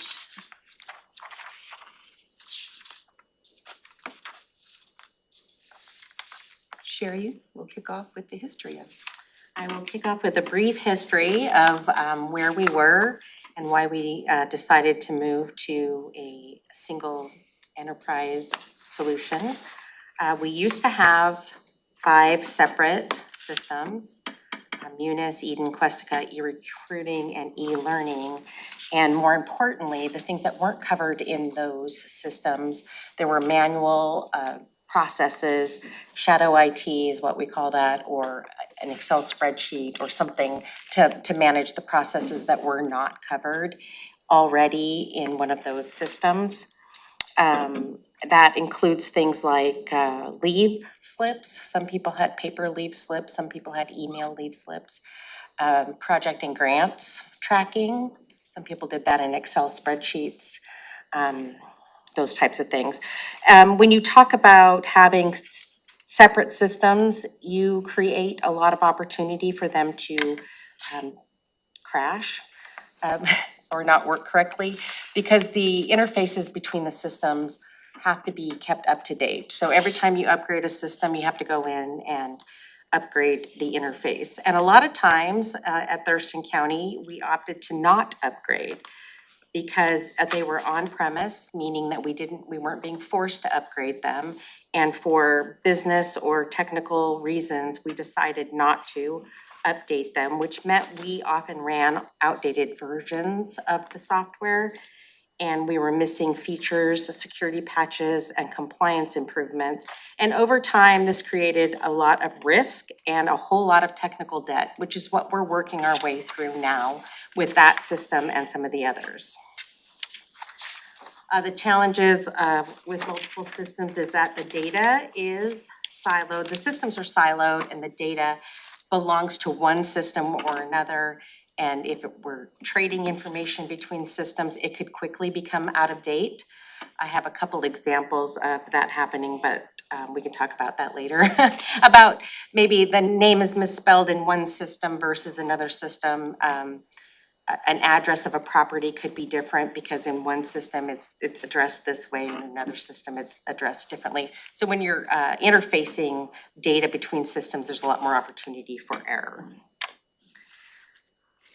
And again, the many manual processes that were required to close the gaps. When we talk about the complication of replacing those 5 systems, it is much more complicated than a lot of the other systems that we're working towards. We didn't have fully centralized processes, or things weren't necessarily handled the same in every office or department. So it creates a lot of different opinions when it comes time to build the new system. So that's where a lot of our issues have cropped up in the different ways that offices and departments choose to process like projects and grants, for example. That's been one of our most complicated parts of TC Connect to implement because it was handled differently in different offices and departments. The benefits of migrating to a single software as a service system, of course, is that one source of data. You can use data from all the systems to create analytics that will help you with decision-making, operational efficiency, of course, scalability. We can grow this system as needed, and it's not gonna cause any issues. And then better collaboration. Yeah, so think of it as like a single source of truth. So Sherry talked about, you have different systems, they get information, the same information gets input different ways in the different systems. This is being able to put it in once, and then it's reading from there, the different ways that you're using it. It also is going to help us with keeping up, being able to adapt our business processes, our software to our business processes.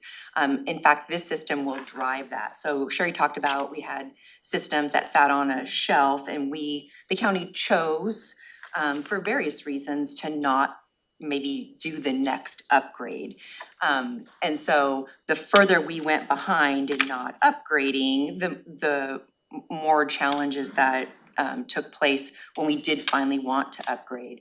This is a system, a software as a service that allows us to really be a little bit more nimble, adapt our business processes, and actually will help maybe kind of drive some of that so we're staying more current because they are pushing out updates to us as well. So it's as opposed to like pulling from information, it's being pushed. I think that's really important. I think you asked me a question about the .gov migration. Is it gonna be as messy as this? This was a very different beast. It was very big and it has a lot of moving parts, so. In fact, a lot of organizations don't take all of this on all at the No. same time. It's not advisable. So the fact that, that there's a lot of work that went into this years in the making, and it's understandable that, as Sherry and Jennifer mentioned, there's a lot of technology debt in this organization. So there had to be action taken, but each of these situations in themselves, there's a lot of implementation, change management, there's a lot that goes with it.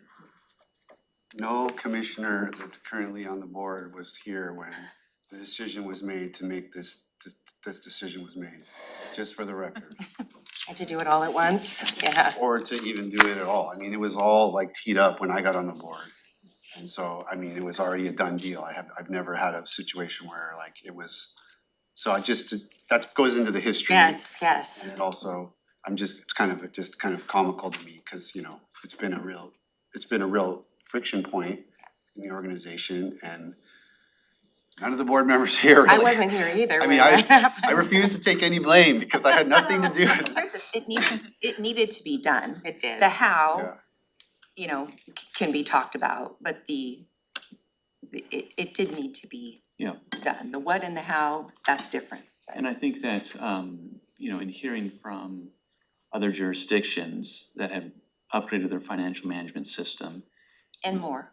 It's more than just the financial management system. What I'm just talking about, that just to the financial management system. They're 9 saying. years in Snohomish County, it's what we read or whatever. Locally, 3 years, City of Olympia, almost 3 years. So I think that the team is making tremendous strides, considering that we did so much more than just the financial system. And so really appreciate the auditor staff who've been working very hard, our HR, all the budget staff in our departments, IT, central services. It's been a full team effort. Okay, Brandon? Brandon's gonna talk a little bit about Challenges. and the stuff. So the next few slides have a kind of a staff experience theme throughout. Sherry did a good job of explaining the business case for moving to the new system. It's definitely been bumpy.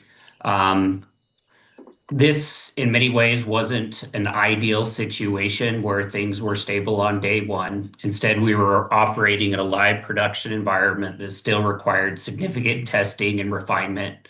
Staff were learning a brand new system while still being responsible for critical deadlines, payroll, accounts payable, financial reporting, budget. Those deadlines didn't change. We experienced real challenges. At one point, we had a significant accounts payable backlog. Fortunately, that's well in the past now. There were system configuration issues and functionality gaps that made routine routine work more complex than it should have been. We also had challenges with our implementation partner that was a contributing factor, including at one point having a formal pause in the contract. Another one of the clear lessons learned that we would have benefited from more staff to support the effort. I know we could have always used more resources. It includes the people doing the work, our subject matter experts, and the administrative technical personnel. At the same time, while all this was going on, staff were responsible for meeting semi-monthly, monthly, quarterly, and annual payroll deadlines, along with many other due dates. And beyond what's listed here, there were many other issues that individually might have been manageable, but together created a pretty heavy lift for staff. What's important to recognize is that the system didn't always fail, but it also didn't consistently work the way the old system did. This gap created a lot of extra work, troubleshooting, and manual effort when we went live. And Chair, I'll mention there's a lot of people that were here when this started and aren't here anymore as well on the other side of the coin. So it's been a challenge. So kind of heading in the other direction, some positive light at the end of the tunnel. As we worked through these challenges, it became clear we needed a different implementation partner to stabilize and optimize TC Connect.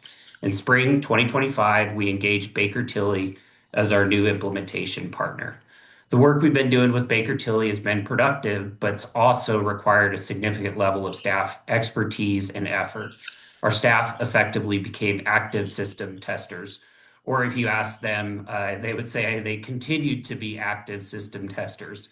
They weren't just doing their jobs, they were identifying issues in real time, documenting them, submitting tickets, participating in work sessions, and validating whether the fixes actually worked.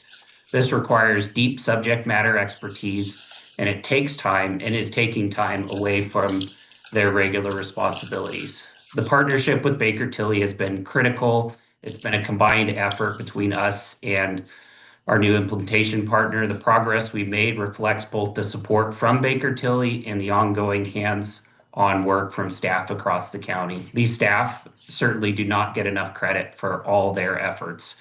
I don't want them to be lost in all this conversation about the system and the challenges.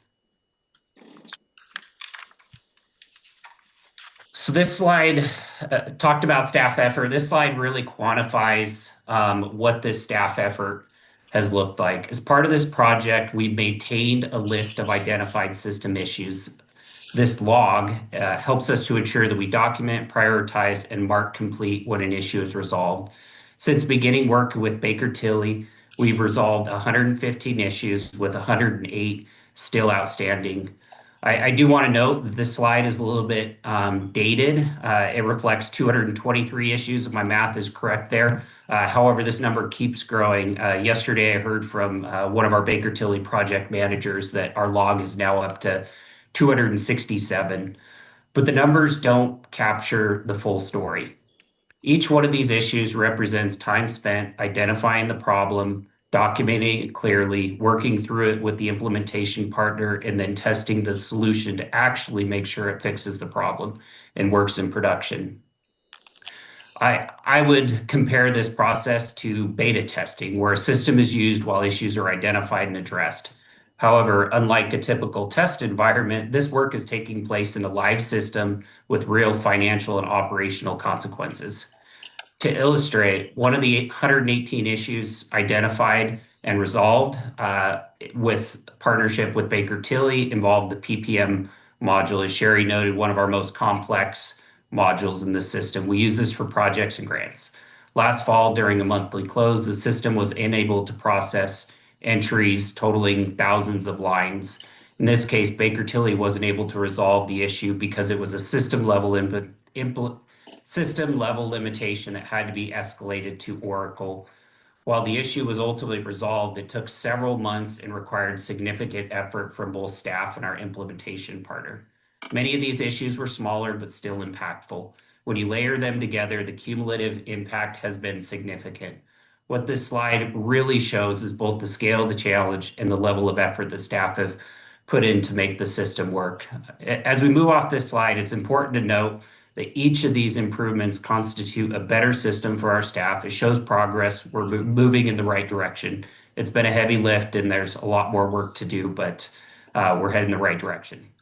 And I just wanted to add, commissioners, that all of this is taking place during challenging budgets. All this is taking place during staff reductions.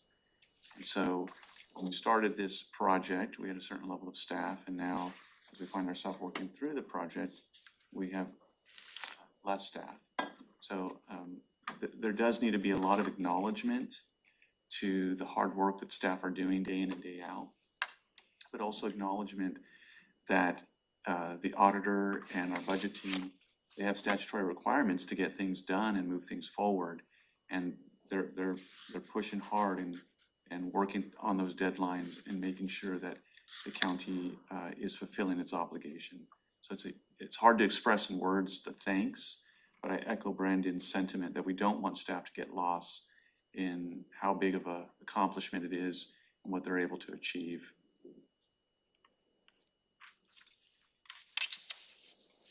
Maria's going to talk to us about some wins. Sure. What I want to point out here is sometimes that these challenges can overshadow some of the wins that we've had. And so I just want to go through a few of the highlights from the end user perspective. So myself as a manager supervisor, when I go to approve an invoice, I get it in my email. I no longer have to go into the system. There's a PDF of what the purchase is, and that's fantastic. It really has streamlined those payments and ensures accuracy. I can also, any manager can go in and look at the leave balances for their employees, and when employees make requests for time off, they no longer have to submit it either in email or with a paper request. It lands in your inbox. You can see what time, the dates that they're looking at, the type of leave and how many hours. So that really streamlines things. You can approve it right from your email. Again, you don't even have to spend an extra few minutes to open up the system.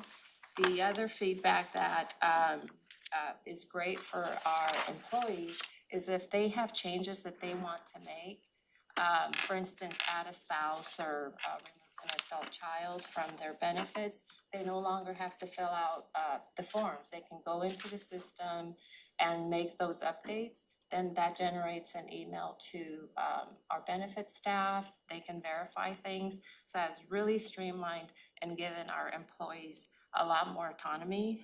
I've also gotten feedback from the hiring process managers. So someone that hasn't previously done recruitments, they have found that the system is intuitive and they can easily navigate that.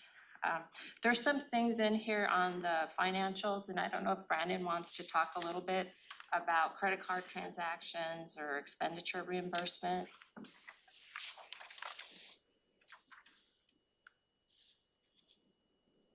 I wasn't planning to, Maria. I will say some of the modules, you know, there was a lot of gloom and doom conversation from me. I want to make sure that you guys, you know, that we're being real and true to the staff experience. But there's a lot of aspects within the system that are working well. The expenses modules is one that seems to be working really well.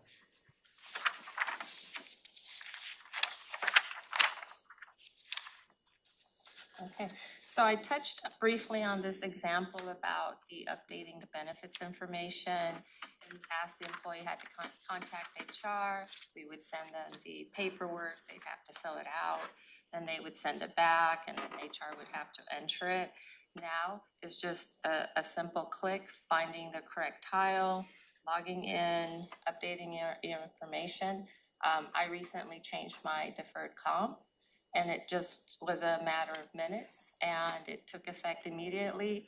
I got the email confirming that it had updated, and benefits gets it. So then there's a second look to make sure that is what you wanted processed. So again, just highlighting that these are features that we previously as end users didn't have. And so I believe that's a big enhancement, automating these things for employees and reducing the time that benefit staff has to collecting all this paperwork. Now it's documented in the system, and I think that allows for more accuracy. This is just a high-level timeline of when implementation started, when we actually went live, and there was a certainly some pause in between with implementation, because we also had COVID, so that created some challenges, and we paused. We went live in 2024. I think collectively, we've all agreed that we weren't ready to go live, but we went live. And thanks to, as Brandon mentioned, thanks to the efforts of our staff, people still got paid. We were still able to do the business of the county, but it was painful. It was painful for our staff through that process. We secured the services of Baker Tilly, and that has helped us in this kind of stabilization. We still are needing to get year-end close. There's still some other things that do need to be, that we're finding, that Brandon mentioned, that we're finding that needs to be fixed, but there's a lot of things that are working as well. And so we're moving into that optimization, and this is, 2026 and beyond. And it's what I talked about in terms of we don't have a system that's sitting on the shelf that's getting stagnant. Updates are coming on a regular basis, and we're implementing those. And so that is, as we move into the next slide, it's talking about where we're going in the future and why the approach that we're going to take, that we're taking right now on that, and how we're talking about the governance, because this is new for the county to implement a software as a service. And we're doing it by the type of business and not more siloed per department or office. Because of this type of system, we need to have a structure in place that we say, this is how we're going to do this in the county.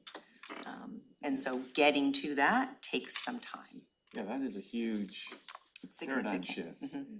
Because the county is in the process of, I'll use IT as a perfect example. It's we established an IT department, but it's been a work in progress to function as a unified IT department with all the benefits that it entails.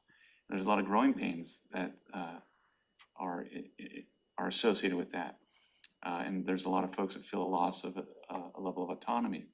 But what we gain is way outweighs just from a security standpoint. And so that's a process that I think maybe the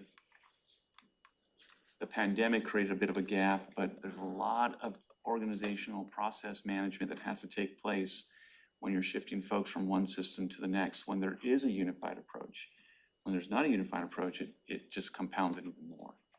And so that's, I think, the effort and the hard work that we're undergoing. And again, it's the reason why we are so appreciative of staff.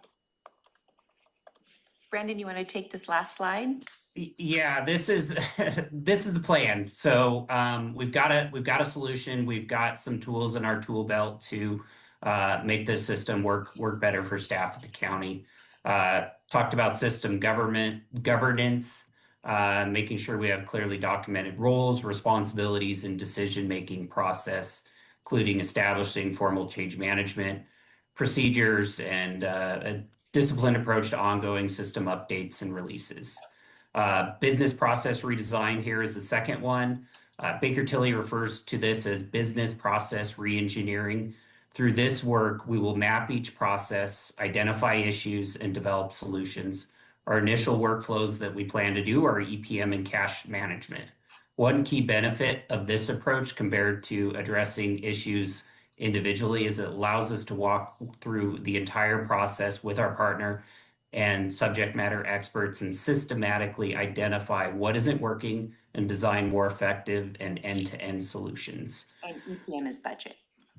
EPM is budget, yep, thank you. And then third is reporting. If you talk to any accounting folks across the county, they want reports. We have currently a backlog of critical reports that offices departments need to do their jobs.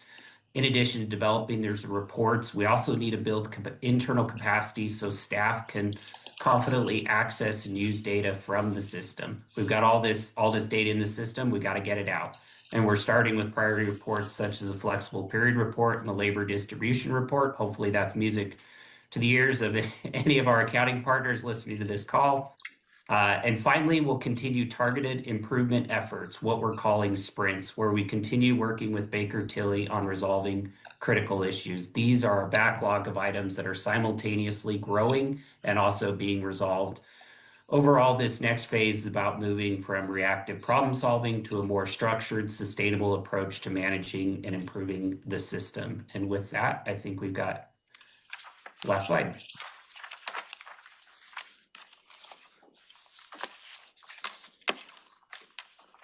So we are open to questions. It was more just informational. We have, TC Connect has created a lot of challenges. It's been talked about a lot in the negative and the challenges that it's brought.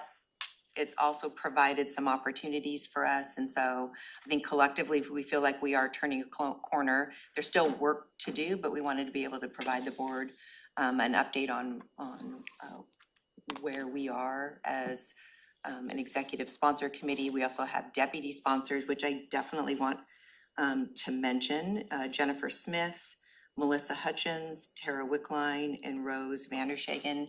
So they are more on the day-to-day decision-making with our module leads and doing that really, really hard work that keeps just kind of the internal operations going for the county.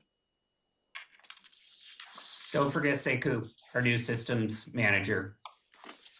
Sekou and Juan. Yeah. Thank you.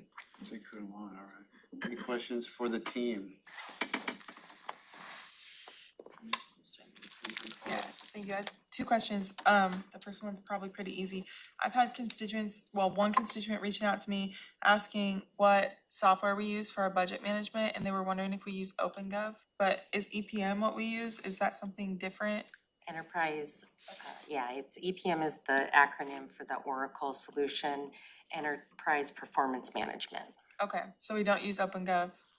That's what we use. Correct. That has the same functions as what OpenGov would do. OpenGov was more of a reporting Okay. solution. We used to use Questica for our budgeting. Okay. OpenGov just reported it, like it was Okay. a way to present the data. Okay, do we still use OpenGov, or does this new solution cover everything that we need? We do not use OpenGov anymore. That was not something that made it through our budget cuts. Oh, okay, okay. Thank you. And then the second question, I heard a lot of good things, a lot of things have been optimized, and a couple comments were made about how there are still challenges, which is of course expected, nothing's gonna be perfect. But I was wondering if there are any friction points or challenges that still exist that anyone wants to touch on, and if there's a clear path forward on those challenges, or if there's something that maybe needs a little bit more support to work it through. I think the clear path forward is the business process redesign or re-engineering. That I think out of that effort, so that's process by process, and out of that, we will see, one, we're gonna daylight any additional issues that we may have structurally with the system that need to be addressed, and then we're also going to document a standard approach for the county. Okay. Commissioner Mejia, or was that it, Commissioner? That's it. Okay, Commissioner Mejia. Yeah, thank you. I'm wondering, we did reduce the budget for this as we were going through cuts to move it to other offices and departments, right, to try to, and so I'm wondering, kind of based on that initial figure and then kind of where you landed, right? Like, impacts to that and, you know, do we foresee any delays, of course, whenever there's reduced budget, you know? Well, obviously, we can't do as much, but it was a 2-year request for 2026 and 2027. And we reduced the total amount, but we're gonna do what we can with what remains, for sure. And I think we'll have a better idea as we move forward. So even when we talk about the governance and what that means, as I mentioned, we now have a system that pushes out updates. So we don't have a choice to not implement them. And by implementing them, that means that staff has to test them before they go live. So they have to test them, make sure that they're working, and then we need to communicate out depending on what those changes are. Will they have an impact? Will they be noticeable to the end user? So what kind of communication do we have with that? And so that all takes staff time to do. And so part of, as we go through the business process redesign, but part of that effort and the governance is looking at, are we staffed appropriately? Do we have the right people, the right positions doing that right level of work? And we don't know that yet, but we're setting up a process to be able to evaluate that. And I think to add to that, it's why we really need to evaluate when an office or department says they want a certain technology solution. We need to slow it down for a second and really understand what that solution is going to entail in a full operation. Without doing that, I think we're setting ourselves up for unintended hits to the general fund as things unfold and develop. And so I think our team is learning from this experience. Obviously, we don't look to have something this engaged with so many different systems all at the same time. But when Sherry comes and says, hold on, we need to really take a look at this, and you have a department or an office and we really need to get this done, that's where we have to have that time to do an evaluation of all the costs that are going to be associated with it. Right, because County manager, sure, one. streamlining the work. Some of it could be on a new software, adding capacity, like adding additional features. Adding new software doesn't mean less labor hours. It could, but they don't go hand in hand. Brandon, you were gonna say something. Go ahead, Brandon. Yeah, I was just gonna say, from my perspective, I think we've got great resources to work through our plan this next year, 2027. I don't know what that looks like as far as what will get done this year. But I think the challenge that we've had in scheduling out these BPRs, they're pretty intensive. They require a good cross-section of the county that works on these processes to come to the table, really focus and analyze the business process mapping, issue identification and testing. And staff are busy. They've got their day job. They're working in a system that in some cases it's far quicker and far better. In many other cases, it's you'll talk to them and it's just not faster yet. And so I think the bottleneck is going to be the staff resources and availability to work on it. But I think so far the contract amount and how we've scoped out the work, I think it's going to work great for 2026. It's just finding staff time to work on these improvements. Commissioner Mejia, I'm sure when county manager's words echoed what you were talking about, and Commissioner Edwards 2 years ago, looking at the true cost of the different things that are brought. This one's hard for the board. I mean, I think I speak for the board. Certainly for myself, it's a hard thing for me to understand because there's staffing needs across the whole county. And I know what prosecutors do and I know what assessor's office do, and but I have no idea. I mean, and I've been, the further I've gotten drug into TC Connect, it just shows me, it's just like a chain where it's like the deeper I go, the more I see that I don't understand this. I'm not the person that should be making these decisions. So we're 100% reliant on our staff to tell us what is the true staffing need, because we have to balance that against other things that are really acute needs that we understand. You know what it means to have folks on the road chip sealing and stuff, but balancing that as commissioners against staffing to implement a software system, I mean, it's just, that's a really difficult intellectual exercise for me. So it's just, I'm just highlighting that it's a very challenging thing. I mean, we want to get it right, we want to properly staff, but it's a hard job. Well, because we're moving into operations. It's really operations Yes. now. And what does it take to operate the system now? And it's being operated by various people. And so making sure that we just have those right positions that's being able to do that work. But it's definitely into operations. Auditor Hall. Yeah, I want to just talk a little bit more about Brandon's point. You know, you always hear from me that I don't have enough staff, but I want to talk about the staff that have left due to this project. You know, I lost my AP lead, Dara, because she just couldn't balance doing the job as well as sitting in the Baker Tilly meetings, or then it was Sierra Cedar, and having to play those two roles because they're very, very different hats. I lost my senior financial analyst. Many of you knew Corey for that same reason. I lost my chief deputy, Diana Benson, because of work-life balance, because, you know, there used to be a chief deputy of finance. She was juggling so much. She was here until 8 o'clock every night, and she wanted a life.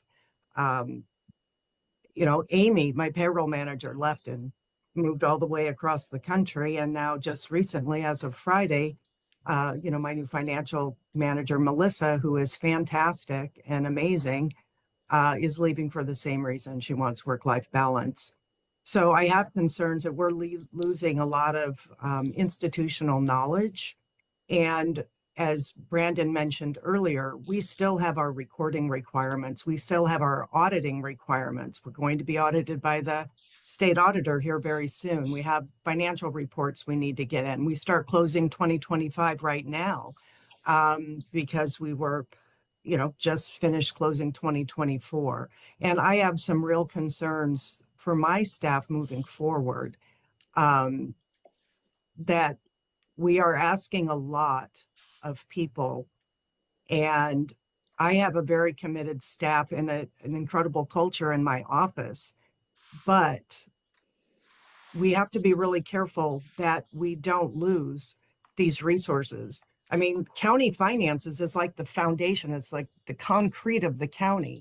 If you pull that out from under the county and you can't pay bills and you can't do your reporting and you can't file your financial reports so you satisfy Moody and Standard and Poor's, the county's going to be in a world of hurt. So I really hope that you will keep that in mind as we move forward and make the tough decisions. And I want to warn that as much as we want to go through all of the business process reengineering, because I think it's going to be an amazing product in the end, staff can only do so much. And financial services staff are the financial experts. We've tried to pass on our knowledge to other departments so we don't, because we're also we're the tech support for all of the accounting questions from everybody. We tried to pull together a group of financial folks from across the county where we can tell people one time in a group of how you might do a workaround for a certain situation, but you know, your leadership, Leonard, and didn't want to do that because the financial staff were too busy. And we've had these historically, and they've been very effective. So I hope that we can start these up again. It's always been in conjunction with the budget office, but finance is financial services, and 90% of the time it was a financial services staff who were leading those meetings and providing the information and answering the questions and explaining the nuances of the system.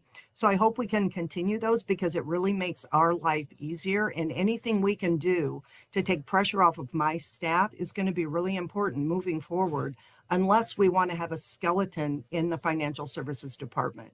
And that is my concern. My staff have been working 70-hour weeks and the job doesn't stop, and they have a lot of demands on them. So please keep that in mind with the decisions that are being made, and the resources that are being provided, because I've mentioned before, we don't have enough staff. I don't have enough leadership. I need a second chief deputy, but I know I'm not going to get it, right? So be nice to Brandon. We really need him.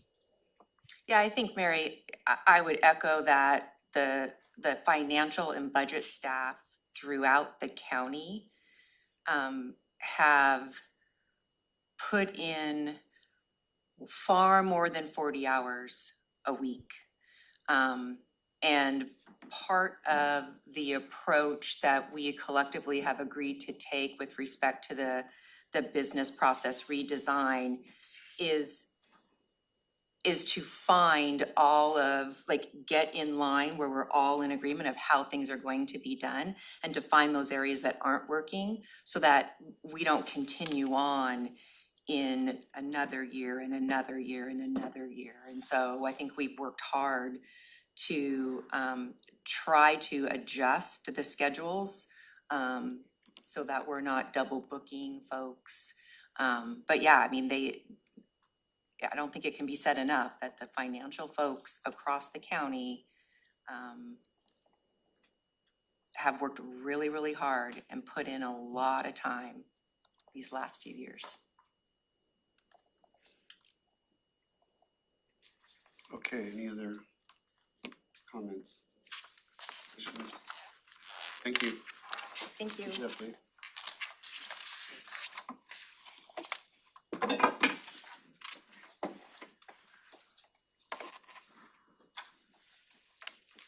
Next up is a executive session pursuant to 4230-110-1B to consider a selection of a site or the acquisition of real estate by lease or purchase when public knowledge regarding such consideration would cause a likelihood of increased price. 20 minutes is estimated. Board action may follow. It's 11:28. We'll be in executive session till 11:48.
In progress.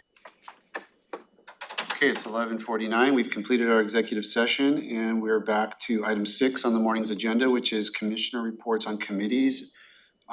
We have 10 minutes or so if we could kind of respect that time, but are there any committee reports that folks would like to share? I'll just leave it open for, I'll go first while you guys are thinking. At Lot, we're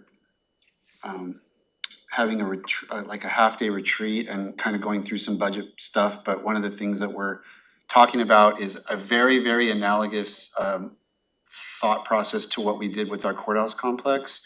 We did some feasibility on the space that's in the wet science center and what the projecting future needs and trying to stay within a certain budget that could be like sort of accomplished without any rate increases, and what could be done to refresh and bring up to date the wet science center as this hands-on children's museum is set to expand, and we have some high-level feasibility concepts, and the board will be giving a thumbs up or thumbs down to kind of doing what we're gonna do hopefully next week, which is moving out of feasibility and looking at having the architects do some more specific stuff. I've seen the preliminary drawings, it looks pretty cool. There's like a small, medium, and large sort of thing, and what it would do is create an auditorium potentially where that would be double as a boardroom, and then with the current boardroom, which is quite nice, but there's additional office space needed as they look to their future growth. Isn't there an annual escalator anyways for lots rates? It's not automatic, the board, it's a kind of an informal policy that we try to stick to. Yeah, what is it, like 2.5%, 3%. 3%? Like it's been consistent, Yeah. like 3%. It's an annual escalator Yes. just for. And unless we have a really good, and you know, COVID stretched that, but we're like, nope, let's stay the course, and we were able to manage through some ups and downs during the last 5 or 6 years We without figure having. lots budget is like 80% capital. Yes, not 70, well, it's close to. 70 to 8, closer to 80, yeah. 70 something capital, yeah, it's different, a little bit different. Anyway, that's kind of exciting, and it's very preliminary because the board hasn't even actually seen this, but it's just, watching what we went through today with our campus, county campus, it has a very similar feel where we'll be trying to decide what we can sort of do within our financial means to really bring some value to community. Anyone else with a committee report? I have just a quick one. Go ahead. We had a Law and Justice Council meeting last week. Nothing major to report out on, but I did give an update on the tour of the Washington County Corrections Center at the Law and Justice meeting, and people had a lot of questions. There was a lot of interest in kind of the components of what they do there. Who went on that besides you? It was me and Prosecutor Thunheim and one of his staffers, and then Commissioner Grant's executive aide and my executive aide. I think that was it. We did have, and the undersheriff was there too. He just drove separate, but we all drove in the van together. It was kind of cool. Undersheriff drove down separately, but the sheriff was gonna come. He just had to testify at trial. So That's right. at least we had the undersheriff, which was great. But the hope is, I think Commissioner Grant plans to go in the future, and I hope that we can kind of gauge other interest and see if there's staff that the county manager might feel appropriate to go down just to kind of see what's going on down there. There's a lot of things that I really think we could draw from as far as some of their success stories, even if we don't have to have the whole, I don't think we could ever, in a short period of time, bring the whole project concept here to Thurston County, but I do think that there are some things they're doing that we could definitely learn from. So I would be interested to see who else is planning to go in the future, but yeah, there were a lot of questions. People seemed very interested in understanding what's going on down there and how recidivism rates are affected down there. We had some questions about how they reflect what's kind of going on here in terms of crime trends in Thurston County. So lots of interest, and that was pretty exciting to be able to give an update to the Law and Justice Council. Let's see. The sheriff gave an update on the license plate reader technology at the meeting, which was a pretty interesting presentation. And I think that's probably all I need to report out. Anyone else? All right, thanks. Any other commissioner items before we adjourn? All right, we are adjourned. Thank you.